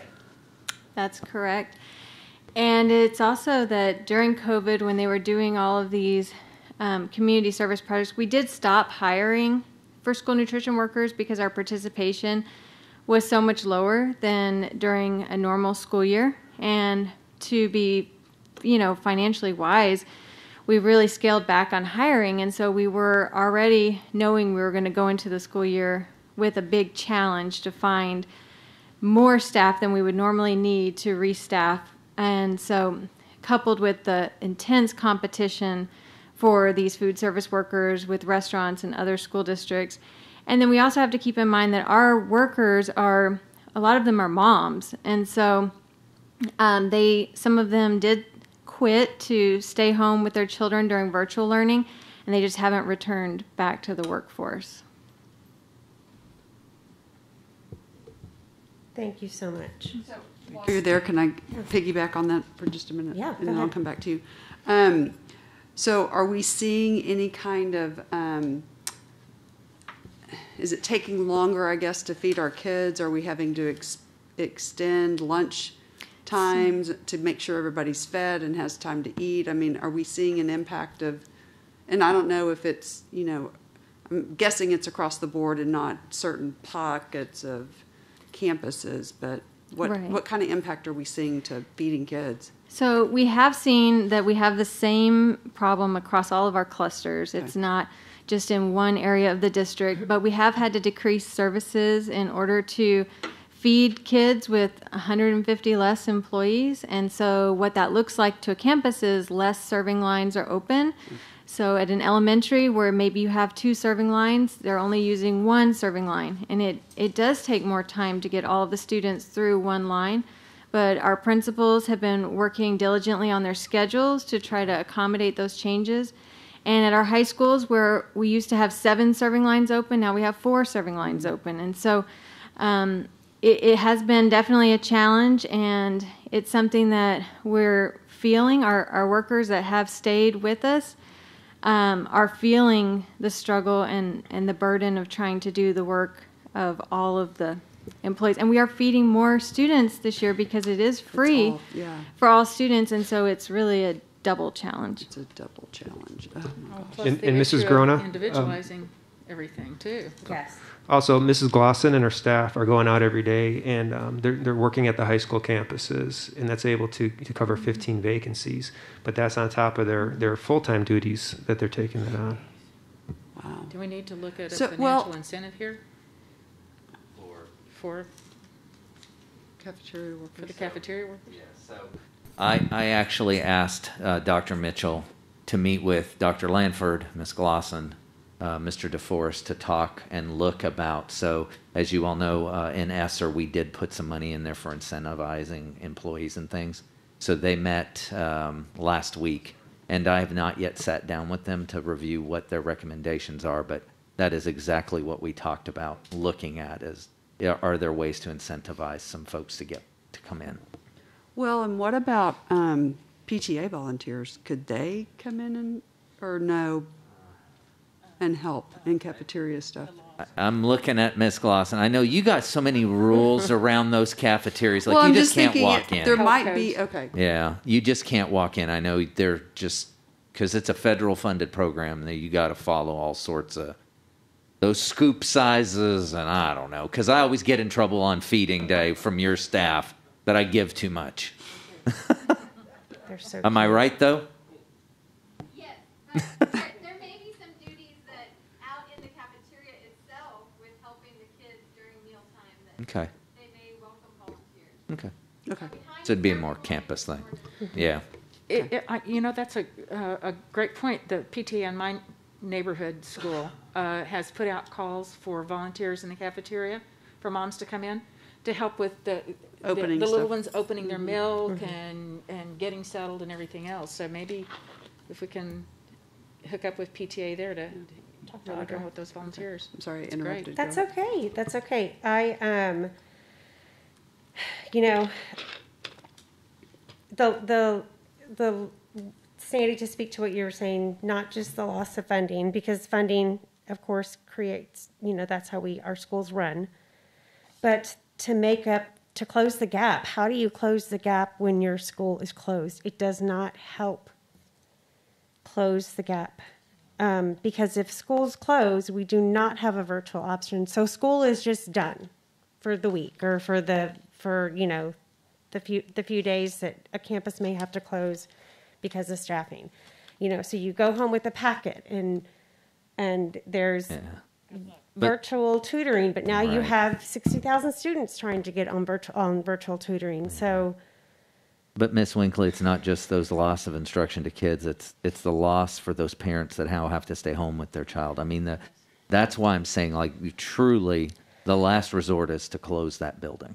It has to be. There are employees in, where I work. I don't know how they do it. And what they do is they teach kids during the day, and then after they're done teaching their kids, and they log on and work at night. I mean, it's a hard ship to be in, and so I hope that we don't get to that point where we have to close schools, because we need to close the gap. The only way to do that is to keep our kids in school. We've seen the numbers, we've seen the scores, we've seen the data. What is so disheartening to me, however, is, both of our children were in AP classes and they did wonderful things. I've got a senior in college who can graduate early. I have a daughter who had 3 degrees in 4 years. And so it worries me that the number of kids participating is dropping. And have we spoken to counselors, to those AP teachers, to see, what is the disconnect? I know that it's hard. I've seen them do homework. I can't imagine the lessons that they had to sit through having to do that online. So I get maybe if some were a little discouraged and said, I can't do this. I get that. But I think we really need to look into this. This is a serious issue. Being able to take an AP course, I don't know what the cost of the test is now, but it was $20 back when my kids were in school, is better than a 3-hour course at a university. It's so less expensive. And if these kids have this opportunity, why would we not want to do everything we can to assure that they're back in these programs and back in these classes?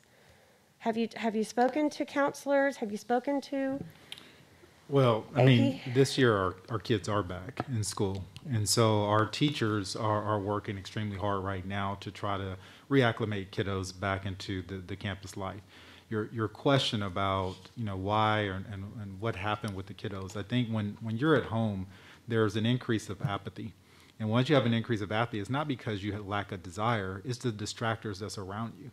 And those distractors tend to become more of a focal point than your learning. And so having them back in school, it allows the teachers to re-engage with them, for them to work collaboratively with their peers. And once that starts happening, that competition comes back into the classroom, where kids start to say, I can be better tomorrow than I was today. And so I think where we're at today, in the sense of trying to get kids back into the swing of things, I feel like we're going to have more kids being successful on the AP exams. Perhaps there may be some gaps, and so our teachers are working 10 times harder. They're being more explicit in trying to meet the kids where they're at. But it is going to be a shift in how we have to approach the work. Have we, that's a good question, Ms. Winkley. What we'll do is we'll pull the AP numbers this year, and let's look at it, okay? In relative comparison to last year. And we can give you I can send that to y'all, or we can bring it up the next meeting.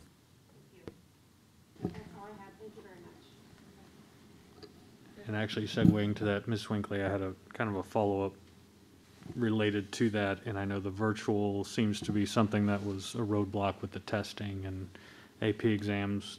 Could that have been exacerbated? Maybe something else to look into, the programs that maybe we participate in with some of the universities and some of the other partners that get us college credit, could there be a disconnect with how they were operating versus how we were operating, and some of that instruction maybe not translating to the students in our classrooms and vice versa? So anyway, I don't know exactly. I don't know if there's a question. I think our partners really did try to work with this. We partnered with, of course, UT Austin, our Alamo colleges, and then, of course, AP. And so we have 3 vehicles for kids to access college credits. And there was a lot of communication between higher ed and us as we were trying to navigate this. But they also have a different dynamic because they use a different program. They use Canvas in order for kids to access their work and different things. And so the kids were having to navigate between what we're doing and then what the college is doing. They're doing dual credit. And so there's a lot of moving pieces. It's not just sit in a class and learn. Kids are having to navigate 2 different systems all at the same time. Yeah. And I guess what I'm getting at, is there an opportunity to evaluate those types of programs, and can we make that easier on our students? Are they effective? Are they getting us what we need? Anyway, it just seems like the right time to dust things off and look at things across the board. I mean, yes, sir. So anyway. Mr. Jarrett's a former high school principal, so he's been talking about AP since he came in. So I can tell you, I know he's looking at it and doing it. And again, it's. I think he said it best. You all have seen him now or known him for almost 2 years. I've never really seen him get flustered or anything like that. But he said, I'm tired of reinventing education seemingly every week. And that's what's been going on, as we've had to keep as things change. So, with some things kind of settling down, I think this is going to give us a chance to really, again, going out today together and being able to walk through classrooms and look at instruction. And we haven't been able to do that for a while. And that was good to start that. So we see some opportunities on the horizon coming. Sure. A lot of the questions that I had have sort of been addressed. One I had about Dr. Mitchell, about the HVAC system that we talked about. Is there anything special we're doing for the portable buildings at the campuses that have portables? Is there anything different or? Hey, Barry, could you address portables? Yes. Yes, sir. On the portables, those have standalone systems. Right. And so those can run at any given time, and we usually just leave those running all the time. They have a type of material that goes in, just like your home window unit would. And so it's a fabric material that goes in, and those get changed out quite frequently because they are so thin. Sure. But we just run those a lot more. And the good thing about those, it's a double-edged sword. It goes back to Mrs. Huey's question. Those doors are open so much because of the students coming in and out. There's never a problem with an exchange of fresh air. Sure. Problem we have to fight there is the influx of airborne irritants that can also affect students. So we really have to monitor those. We have an IAQ department that's always that's where we spend a lot of our times with IAQ, is in the portables, making sure that they're, effectively filtering the air and that those systems are running at peak efficiency. Great, thank you. And then related to bus drivers, I think I saw on the slide we're 23 drivers short. Did I have that correct? Or did I have that wrong? Well, as of 35. Okay. What? Those are vacancies. Oh, okay. What impact has that had on our routes and? Yeah, we're still able to complete the routes. What's Right. happening is a lot of the full-time staff, they will go out and drive routes 3 to 4 times a week as well. So you have routers, dispatchers, shop people, mechanics. When they hire people that have to get a CDL right as well, so that they can have some flexibility there. But it's getting thin. They're just barely able to cover it, with the staffing that they have, and that's why they're always out looking for more bus drivers. Got it. And are we, as best we can, trying to take care of those drivers that are with us and not working them more overtime than they can handle? yes, but like I said, so we're always looking for, other people to step up and step in. And, I've been working with Mr. Harrison, who's the Director of Transportation, and he sent me today, a list of things, one that they're doing to try to recruit bus drivers and things that they would like to implement to recruit bus drivers. So that's all the things that we're, going to be looking at over the next couple of weeks. So, Mr. Byer, I don't know if you saw, there was an article that came out a while ago that said 80% of the districts in the nation are short drivers. Yeah. In fact, I was reading in something, maybe it was that same article, but anyway, there is one school district east of us that is actually telling parents, hey, look, if you can drive your kid, drive. Take them because we don't have drivers. And I think what was the one question. Actually, Dr. Mike, I think I had a couple questions that you might be able to clear up quickly, and some of it is related to comments we've received, but it's related to this topic in general. I'm a little concerned about what we're hearing tonight about plans to administer vaccines in the schools, and can you please clear that up? Sure. We have always done vaccines in our schools. Thank you. Flu vaccines, all sorts of different things. When we talk about, we partner, and Nurse Kelly, jump in if I say something wrong. We partner with providers. Of course, now, you all know, if you'll remember from last year, we were the first school district that I'm aware of that our nurses were certified to administer the vaccine to our employees. So we did a clinic and did that. So, but we've always done, no shots, no schools. We have, different providers come in and show up to a school. I mean, when we did hub registration, we have them there to make sure that they get them. So that's not new. No, sir. And it's always with parental permission. Back in 2009, we did H1N1, if you all recall, and we went to every campus. With parent permission, we were able to vaccinate a lot of our students because that's what was coming down the pipe. So we've done that before, where we've gone to each and every school and held vaccination clinics. So, I mean, it's not something new that we've done. We are not saying we're going to go out and vaccinate all your students. No, sir. Oh, no, sir. No. Mr. Byer, so to that end, right, because I know there's a lot of, especially at a national level, right, we're not mandating vaccines. We don't do that. We're not in that job. The only folks that we believe that should be mandating them is the state, who has always been the one that decided to mandate. So that's their prerogative.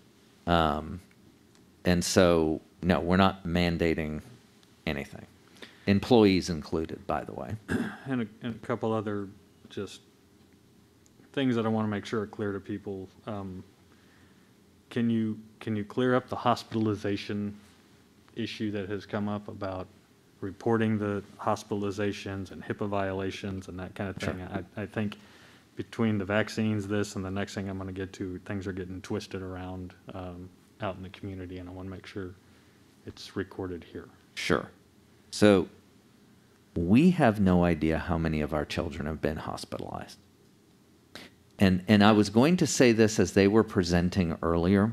When we're showing you the number of positive COVID cases, I don't think anyone in this room can say that's an accurate number. And let me tell you why I say that. Ow, that mic was close. That is self-reported. I have no idea how many did not report a positive. Do you see? When we talked about hospitalizations, oftentimes, and I think Dr. Barton explained it, it doesn't typically happen right away. So that parent notifies us, and we always hope that they're going to, is they notify us that their child is positive.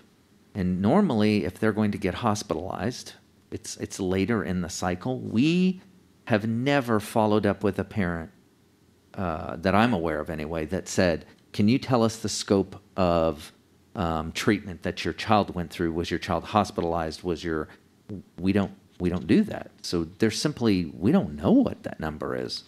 It could be 0. It could be 20. I don't know. Correct, Nurse Kelly? Okay. Does that make sense? Does that answer makes your fine. question? Well, and I think that what we're getting questions about is the legality of telling how many hospitalizations, and honestly, I think we're getting to the minutia of trying to figure that out. But Right, Mr. Byer, I mean, look, anytime, and y'all, you've seen this multiple times as a board. You know, when we start trying to determine whether we can share that or not, sometimes, if you remember on our PEMS report, we'll asterisk certain things because the number itself will actually self-identify a child. Do you see? Correct. And so I think that night, look, you know, you've heard me on several of my messages. Our nurses and our health services are working hours that none of them signed up for. And so, especially at the beginning of this year, this came so fast and furious with all these different things. You know, I don't remember exactly what Nurse Kelly said that night, but if it alluded to the fact that we won't tell you, we just didn't know, and we just don't know. And then the last question for you, the other comment we just heard, there were some gasps in the audience about our $150 million ESSER funds and tied to masks, and that we were going to mandate. That's the only way we were going to get our money, and that's where all this was going. Can you clarify that, please? Yeah. So I think we talked about that back in like June, where, you know, was this money going to be tied to masks? There's no tie to that. Zero. You know, no one in the federal government or the agency have said, unless you impart masks, you don't get the money. I mean, that's just factually not correct. We have already received our NOGA for 2/3 of ESSER 3. There's going to be an amended something that we haven't heard yet, they haven't told us, for the other third, and then ESSER 2 application is due in October. Correct.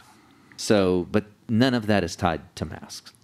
And we submitted with our notice of, with our grant application, we submitted a plan. So if we deviate from any of that plan, we have to resubmit and say, okay, we're going to change this, or that. But nowhere in the NOGA or anywhere else does it say that you have to have a mask mandate to get your $78 million up front. Okay. Thank you. Very last, Ms. Chancellor, I do have a question for you about the communications. That is the letters going out to, whether it's elementary school, middle school, or high school, it's all classroom-based now, is that correct? That's correct. Okay. And I know those are coming from the principal, but who's generating those letters, I guess? The principal is with my assistant. So what typically happens is, if it's one of the principal's first times to send a letter, they may call me and say, hey, I just want to double check that I'm doing this correctly. Okay. There are some other principals who have had to send some out already several times, and so they'll just notify that they're sending one out, and then they handle that on their own. And if we, I'll just say, as a parent, if I receive a letter from the principal, that assumes that my child was in a classroom with somebody that tested positive. Yes, because we're just sending out a classroom notification. Okay. So the letter will read something to the effect of, you're receiving this notification because someone in one of your child's classes has tested positive. And I think just going forward, I want to make sure let's continually remind people of that, because I think from last year when it was campus-wide to the shift to this year, now to classroom-based, I'll tell you the first one I got, I just assumed it was a campus and didn't necessarily think the fact that it was a classroom. So yes, we thought that would help as a parent, because now I know personally that my child has had some sort of exposure because they have been inside of a classroom, whereas last year you may not have known that because maybe your child never came into contact with the positive individual. Okay. So any way that we're able to kind of emphasize that so that people don't just gloss over it and say, oh, well, it could have been any one of 3,000 kids at my kid's school, that they maybe pay attention to that a little bit more. We have had a lot of questions come in, not only to my office, but also on social media, and we are doing our very best to remind people of the new procedure. Yeah, and Ms. Chancellor, maybe we just include that one of my messages. Yes. Yeah. Thank you. That's all I have. Looking at the STAR numbers, right, and where we're hurting, especially in math and science, can you just give us, and I think this is you, Mr. Jarrett, give us like an example of the ways that we're trying to close that gap at the schools? I mean, I know there's a slew of things that we're doing instructionally. Yeah. But can you kind of give us an example of what's being done to try to get those numbers to close that gap and for us to be caught up? Yeah. The first thing we did is we're administering a beginning of year map assessment for all of our students so we know exactly where they're at. Not all students took the assessment last year. And so we have kiddos that we have no authentic data on. So right now we're doing that. The next step that we're also doing is that from that data, teachers are redesigning their plans around where those gaps exist, and then they're planning accordingly for that. We've implemented a lot of training to help teachers focus on learning targets that actually have essential outcomes so that they're measurable for kiddos.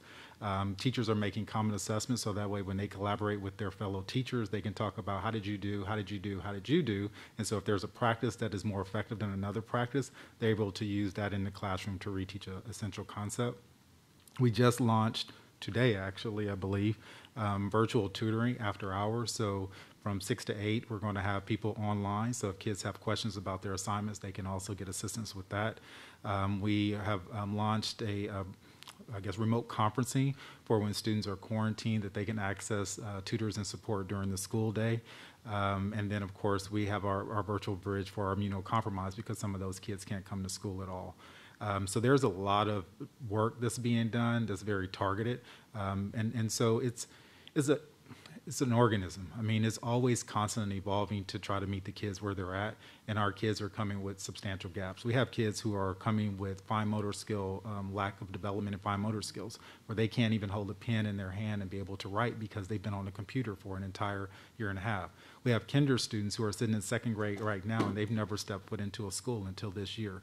And so when we talk about challenges that are in front of us, we're not just closing gaps from last year, we're closing gaps for 2 years, plus the development of a child, mental and emotional and physical. And so there is a lot of intentionality that's went into it. And as we talk about ESSER, majority of the dollars have been spent to be able to mitigate that. We put math acceleration specialists on our title school campuses to help with that.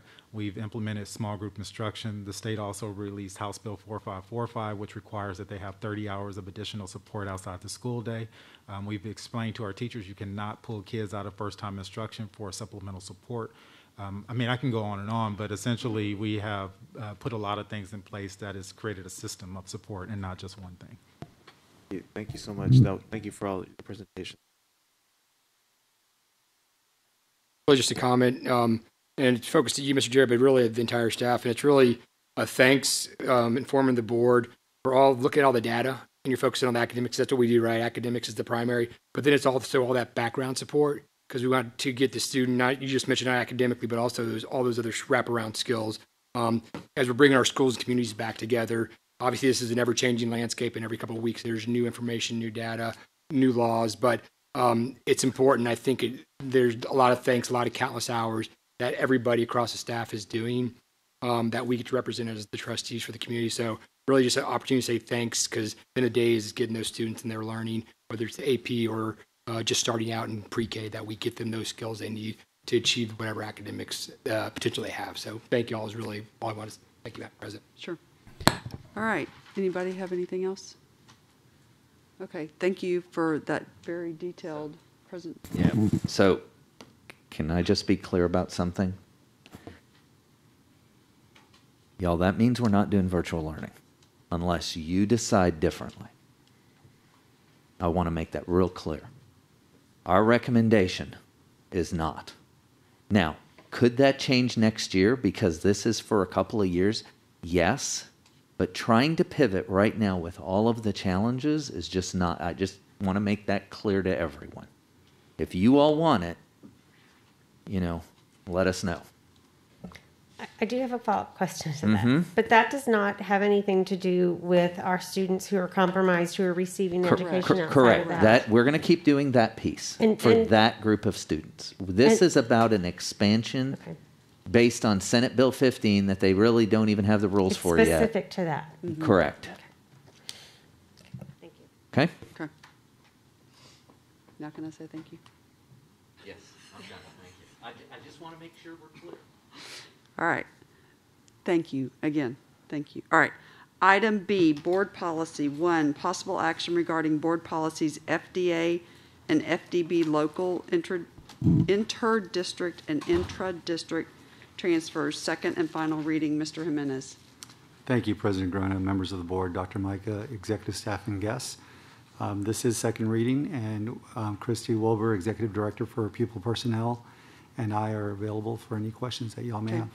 Does anybody have any questions on second reading? Nope. Do I have a motion to approve FDA and FDB local inter-district and intra-district transfers as submitted? So move. Go ahead, Mr. Lares. Thank you, Mr. Leos. Do I have a second? Second.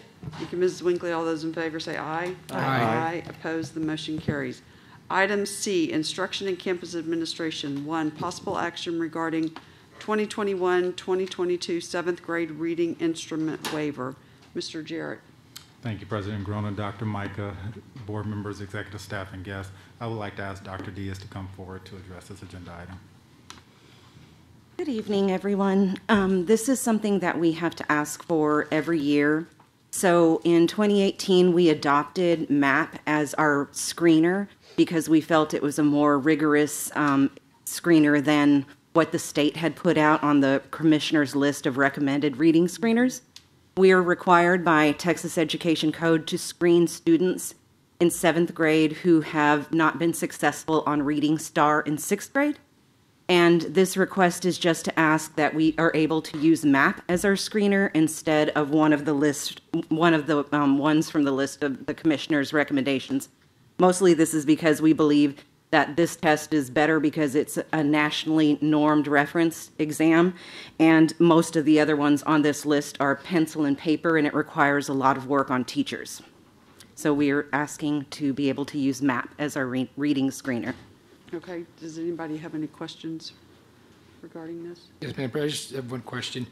The middle paragraph, there's a sentence that says a waiver of the requirement to use an adopted instrument will not only be approved for 1 year, will not be waived in the 2021-2022 school year. So it actually said we can't even ask for a waiver this year. Am I reading that right? Or is that? That's just the way the language is weird. It just means that I have to come back to you every year and ask for this waiver. Okay, so each year I'll just update every the year. It'll be a different year, but it's the same request. Okay, yes. Thank you. That's it, Madam President. All right. Do I have a motion to grant administrative staff permission to submit a 1-year waiver on behalf of the district to TEA to allow us to use MAP in lieu of the instruments approved by the commissioner? So move. Thank you, Mr. Byer. Do I have a second? Second. Thank you, Mr. Hilliard. All those in favor say aye. Aye. Aye. Opposed? The motion carries. Thank you, Dr. Diaz. Item 2, provision of paid leave during the COVID-19 pandemic. Number 11. You're up. I've always wanted to be number 11. It's just 7 come 11. All right. Thank you. President Grona, members of the board, Dr. Micah. My name is Tom Cummins, and I'm actually representing for Patsy Esterline, our president of Northeast AFT, who could not be here tonight.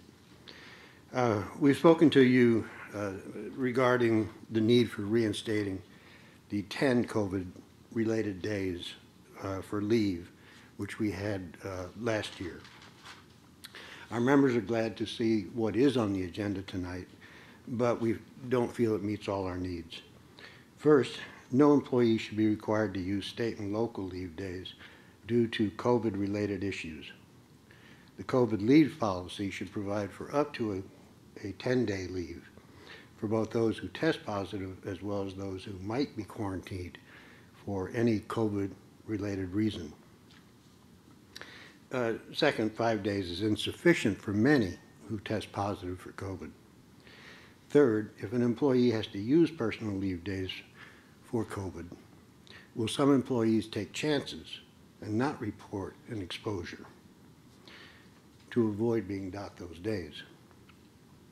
That could have a huge impact on the school as well as families. Fourth, not having 10 COVID leave days punishes parents who quite often have to use leave days for their kids. Fifth, we feel that there can be funding through ESSER or out of the general fund because it's that important. So please go with 10 leave days for employees. We think it's really important. Thank you. Thank you. Okay, Mr. Jimenez.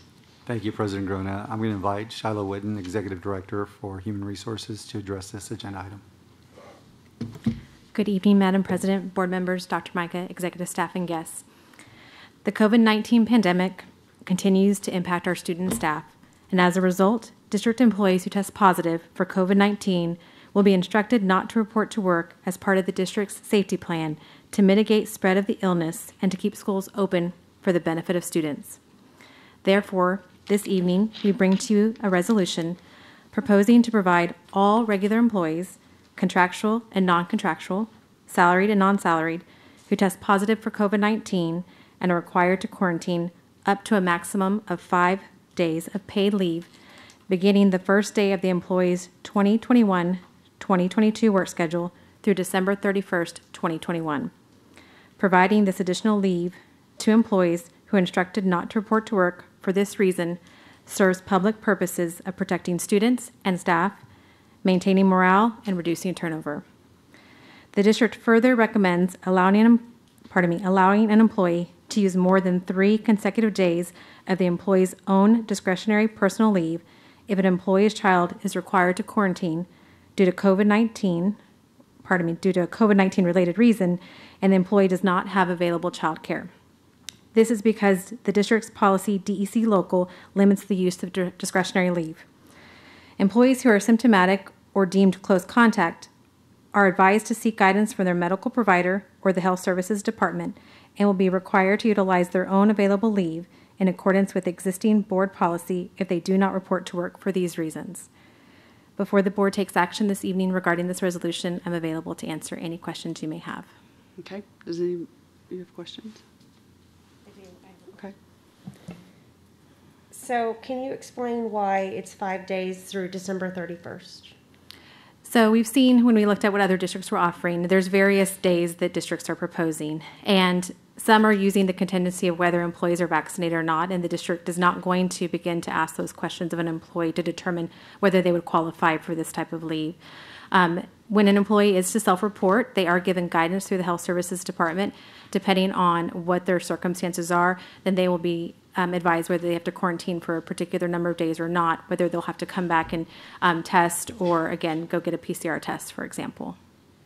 So why December 31st? Just like what we did last year, Ms. Winkley? If we still see the need that arises, then we'll come back to you in December and ask you to extend it. And so say, most people, when they are out for COVID, are out for 10 days. And so say that's happened to some of our teachers and they have taken those 10 days. Well, we are in the 3rd, 4th week of school. So what happens to the remaining 5 days? If we come back and say, okay, things are still bad, do those 5 days, is it retroactive? So at that point, we'd be able to evaluate and make a proposal if that's what we want to consider, looking at that time and making it retroactive. Of course, we'd have to rely on that data that's verified to determine if they were required to quarantine. So we'd have to follow up and make sure that was reported and then analyze that and propose a potential recommendation to go retroactively, which we would coordinate with the payroll department if that decision were to be made.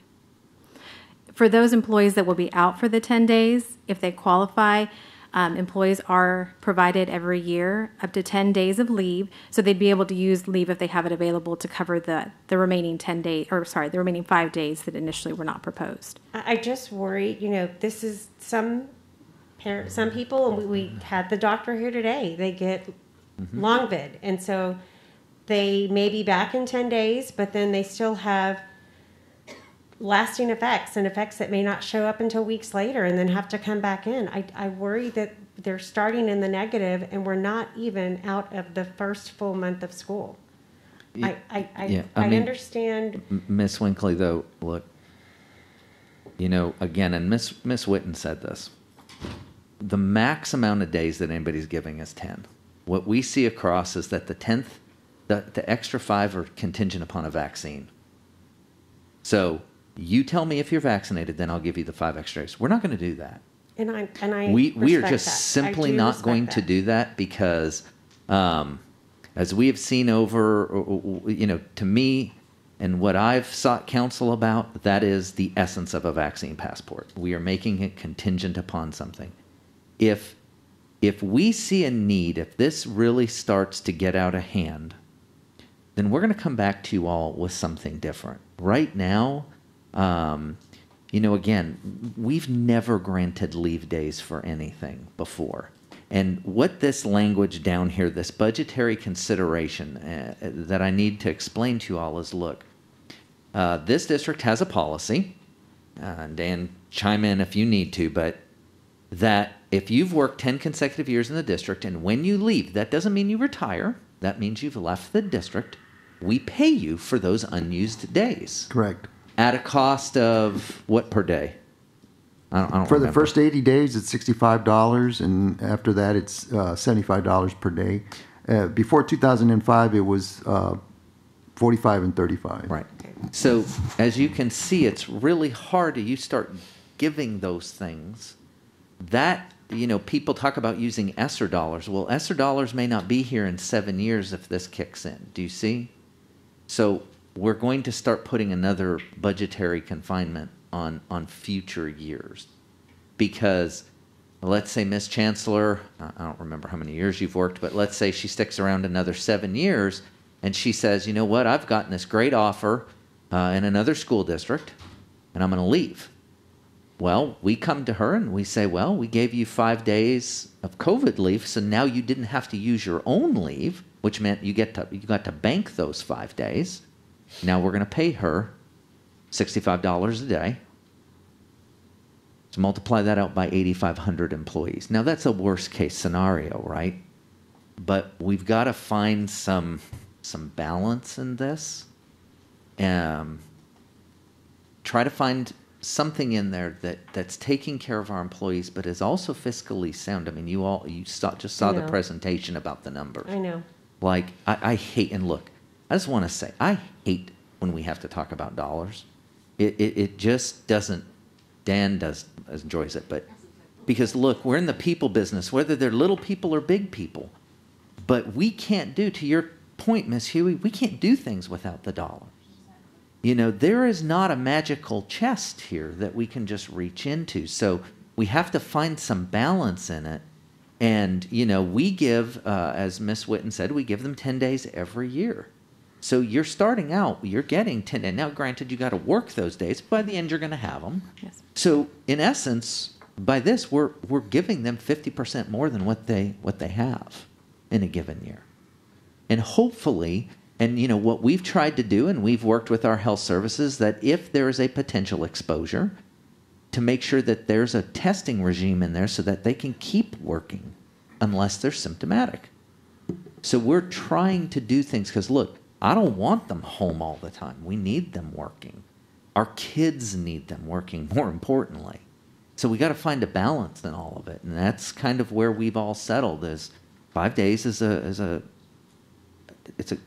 look, everybody wants more, right? But it's a pretty good piece to it for right now. And if we got to do more down the line, then we'll at least look at it and entertain it. But look at all of the data and determine how many is it really impacting.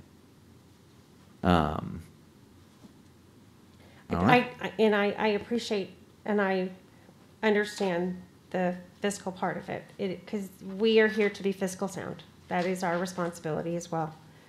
I just hope that we can keep a watch over what's happening. We've done the best we could, and I think it's pretty good.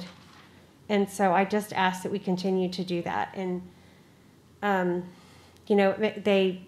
the state makes it very hard with the funding and all the restrictions, and it's like a dance we have to do just to be able to prove that we are owed money to fund our schools and to pay our teachers. And so it makes it hard when I see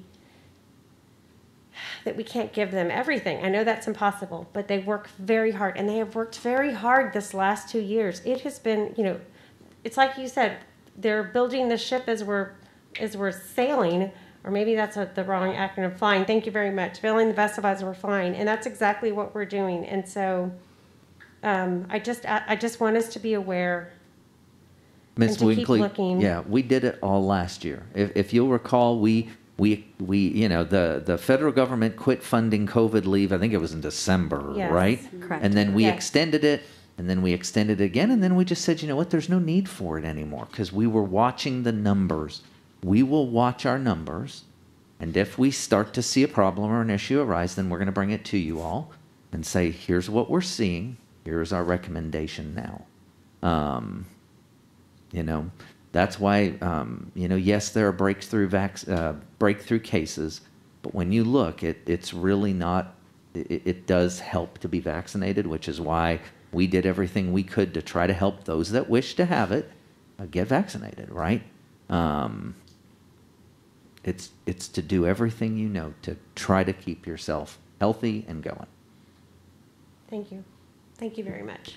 Thank you. For the employees that are asked to quarantine and they're not symptomatic, are we allowed to? Hold on, we don't quarantine. We don't quarantine like we once did. Good point. All right? That, I think, and that's why several messages now we've spent trying to explain. Last year, any type of exposure got you quarantined. That is not true any longer. Even in the campus with a child. We send it by by classroom. I'm sorry, by classroom, because it is, unless that child is displaying symptoms or is we cannot exclude them. Right. So if that employee looks fine and is acting fine, they're working. Even with exposure, we cannot force quarantine. The only time we can force quarantine is for symptoms. Right. And again, that's why we have testing and all of these things available to our folks, free of charge for them, to go out and find out. And you can see through the numbers they use it to do so. But we don't force quarantine unless there's symptoms. Noted. Yeah, I'm sorry. I'm a little passionate about that because honestly, it's been one of those things that I think one of you said it tonight, last year versus this year. I mean, people are still thinking we're doing some of the stuff from last year and the rules have changed. And even with quarantining, TA's guidance has changed, I think, 3 times since we began the year on it. So where I was going with that was trying to give the teachers something that if they didn't have to use all 5 days, if they were able to test before that, anyway, just some, and if we're offering testing so that those people can go get tested to get back as quickly as they can, not use their own leave, but still have 5 days in addition to what they would already have. That's correct. We are going to give our employees as many options as they can. Because as you saw in the numbers, we need them in our buildings and working. I do kind of want to echo the sentiments of Ms. Winkley. I am concerned about those things too, but I am also concerned, and this is just a comment of employees coming in and they're sick because maybe they just have a headache, but they're tested positive and they don't want to use their days. And so that's just a concern of mine also, because they're even we're finding now with people that are vaccinated, their symptoms, they can test positive for COVID and their symptoms are very minor, but they're still they're good. The probability of them thinking like, okay, I can still come in and be okay, not tell anybody. I mean, I'm sure that has happened already. That's just a concern of mine. I mean, I appreciate that we're giving our employees options, and we're trying to look out for them, but I do feel those are just concerns that I have about that. Okay, Mr. Hilliard. So,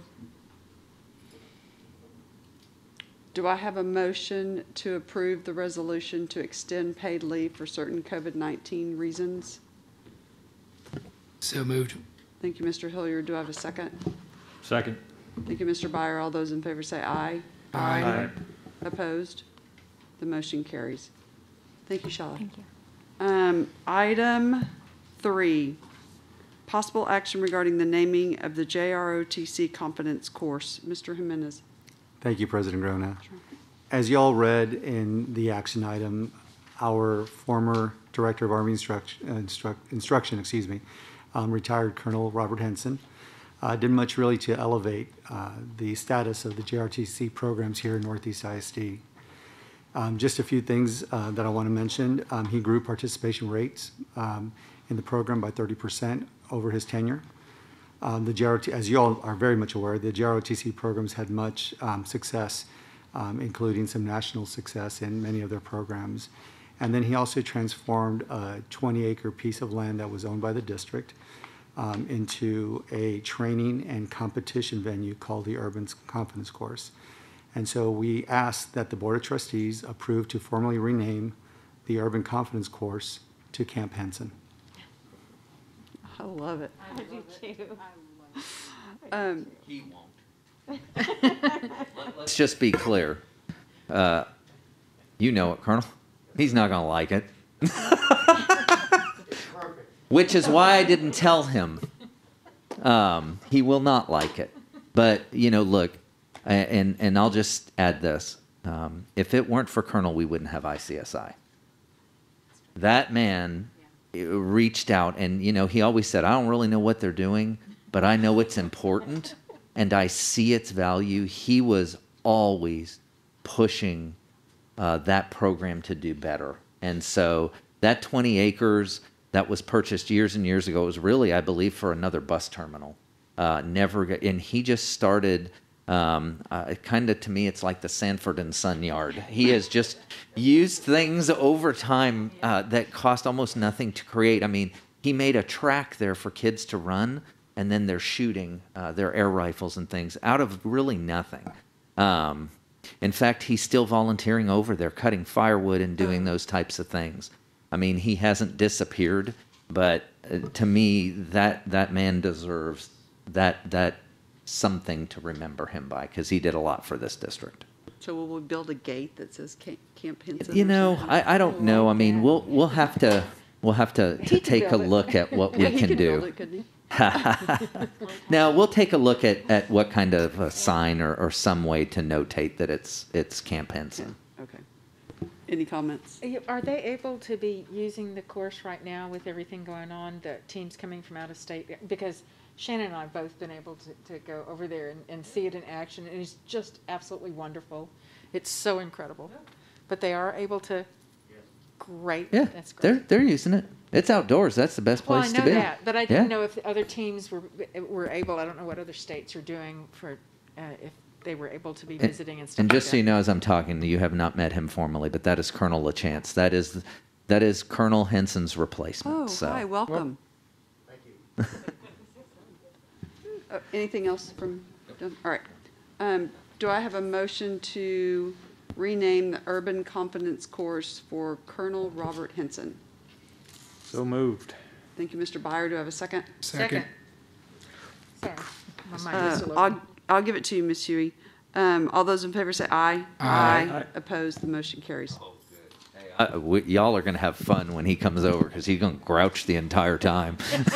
No, he'll smile. No, he's not. Colonel LaChance knows it too, because I actually spoke to Colonel LaChance, and he understood the reason not to say anything. All right. Item D, consent.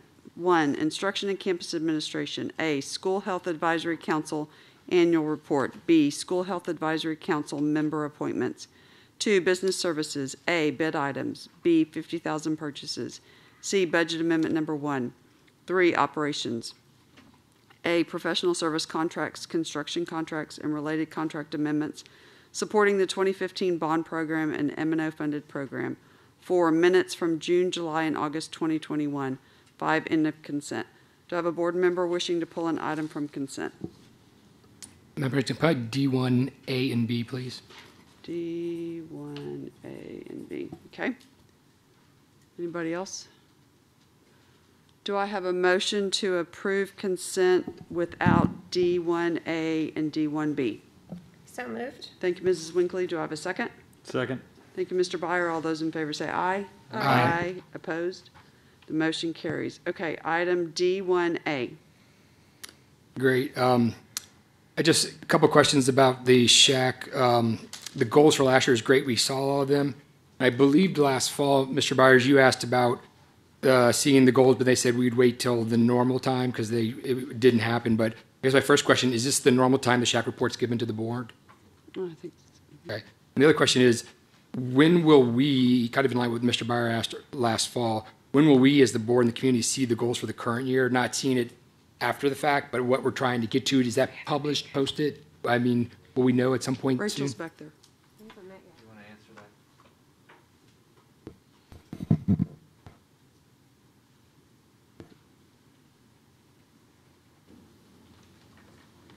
Good evening. Can you clarify your question? So obviously, all the goals were here. Y'all met all the goals for last year from the report, but I guess the question is forward-looking for this current school year. Are the goals already established, or will they be established, and when will we, the board, be, or the community, how do we find out what those goals are for the shack, I guess? So the school health index goals will be reestablished this next year because we just completed the last 2 years cycle of what we do. The problem being is last year we did not go get SHI data from our campuses due to the fact that the campuses were going through a very trying time. Okay. So we will be getting the SHI, the school health index data this fall, Okay. which means our shack would work on recommendations this spring. Then they will come forth with those recommendations for approval. And at that point in time, then the goals are set, and then that would be for the following 22-23 school year and the 23-24 school year. Okay, so this year we don't necessarily have goals, we're just kind of maybe continuing through because of the transition? Correct. So this particular year they don't, but unfortunately for the shack, they also have a lot of things they have to get done because you're going to have PE and health curriculum changes coming to them, and you also have textbooks that have to go through them. So they're going to be working on that stuff this year, and then writing their SHI recommendations in the spring. Okay. Okay. Great. That answers that question. Thanks. So was that it on D1A? That was on D1A. Okay, so then, I move to approve D1A. okay, do I have a second? Second. Thank you, Ms. Winkley. All those in favor say aye. Aye. Aye. Opposed? The motion carries. Okay, D1B. This is a question. So I see we have about 12 new names coming here, and I guess there's about a dozen new names, at least parents and a couple other staffers. But was anybody, trustees asked to submit names for theirs? Because there's a new Reagan name, and I was under the impression that we get asked as trustees since this is one of our two board committees. I don't know who all had openings, Rachel. Well, I guess were any of y'all asked for names this year? They can. Or, Yeah. I mean, he can nominate a name, can he Yeah, not? I had an opening, so I was nominated. Because I wasn't informed, and I have names here that I would like to. He can submit those names to us, can he not? Okay. Yeah, Okay. absolutely. That's why I just Yeah. wasn't sure because I know I'd asked you when we met. Okay, so I'll submit those names to you. If we approve this list tonight. If you will send them to me, and then I yeah. will send them to her. Certainly. Okay? Obviously, if we approve this, though, it would be a modified list later, but, okay. We bring them back, I think, periodically, right, Rachel? If somebody leaves and we get a new appointee, we have to bring them back. Yes, for board then we have an approval anyway. opening in that particular cluster. So it will depend on the openings that we have available. Okay. Yeah, so we have to bring them back anyway. Okay. Great, then I'll send those names to you, Dr. Micah, tomorrow morning and get that going. Okay, I appreciate that. That was my question. I just wasn't sure of the process. Make sure that I had it right, since that they represent the communities. And it's one of our committees. So that's it. With that, I would move to approve D1B with the name changes. I'll submit to Dr. Micah.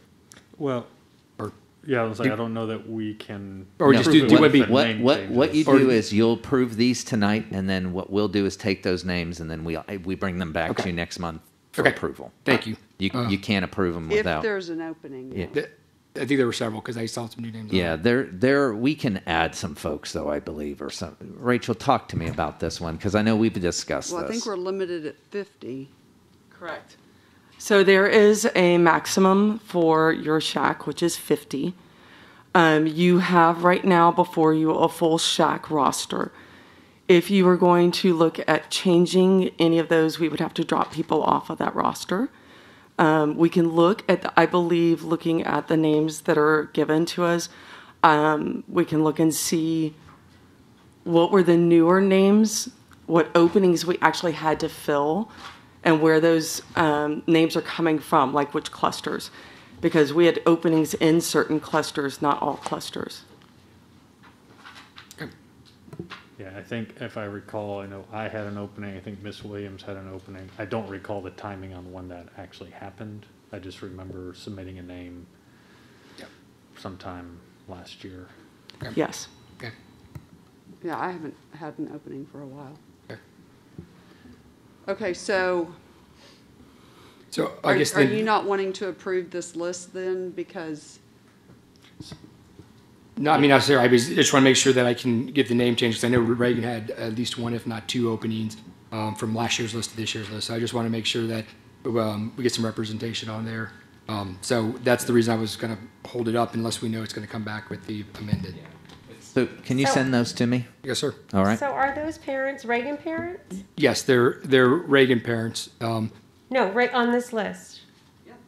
Yes, there's Reagan parents on this list. Oh, okay. Yeah, no, there's Reagan. Actually, there's 4 Reagan parents, 4 Roosevelt. We had about 12 new names total across all of the districts, all 7 clusters. Parent names were added. That's why I was wondering where all these parent names came from, because I was under the impression that we, as a trustee, got asked what first. we did was we asked we asked principals if they have any names that they can fill, and so we put them here. But again, if you want some different names, it's kind of like CBAC. Right. You can make some changes, and we can do that. Okay. Now, I remember that was the conversation we had. Thank you. Okay. Yep. Okay, so do I have a motion to approve D1B? Oh, okay. Yeah. Yeah, okay, sorry. Yeah. Mr. Hilliard? I move to pass D1B. Okay, do I have a second? Second. Thank you, Mr. Byer. All those in favor say aye. Aye. Aye. Opposed, the motion carries. Okay, 9, reports. A, interim financial and management reports, that's been provided for you. B, awarded bid report, that's been provided for you. 10, discussion and possible action regarding board members' request for items to be placed on a future agenda and or request for reports from the administration. Do I have a board member who's wishing to request something? Okay. Item 11, adjournment, and the time is 9:32. Thank y'all for being here.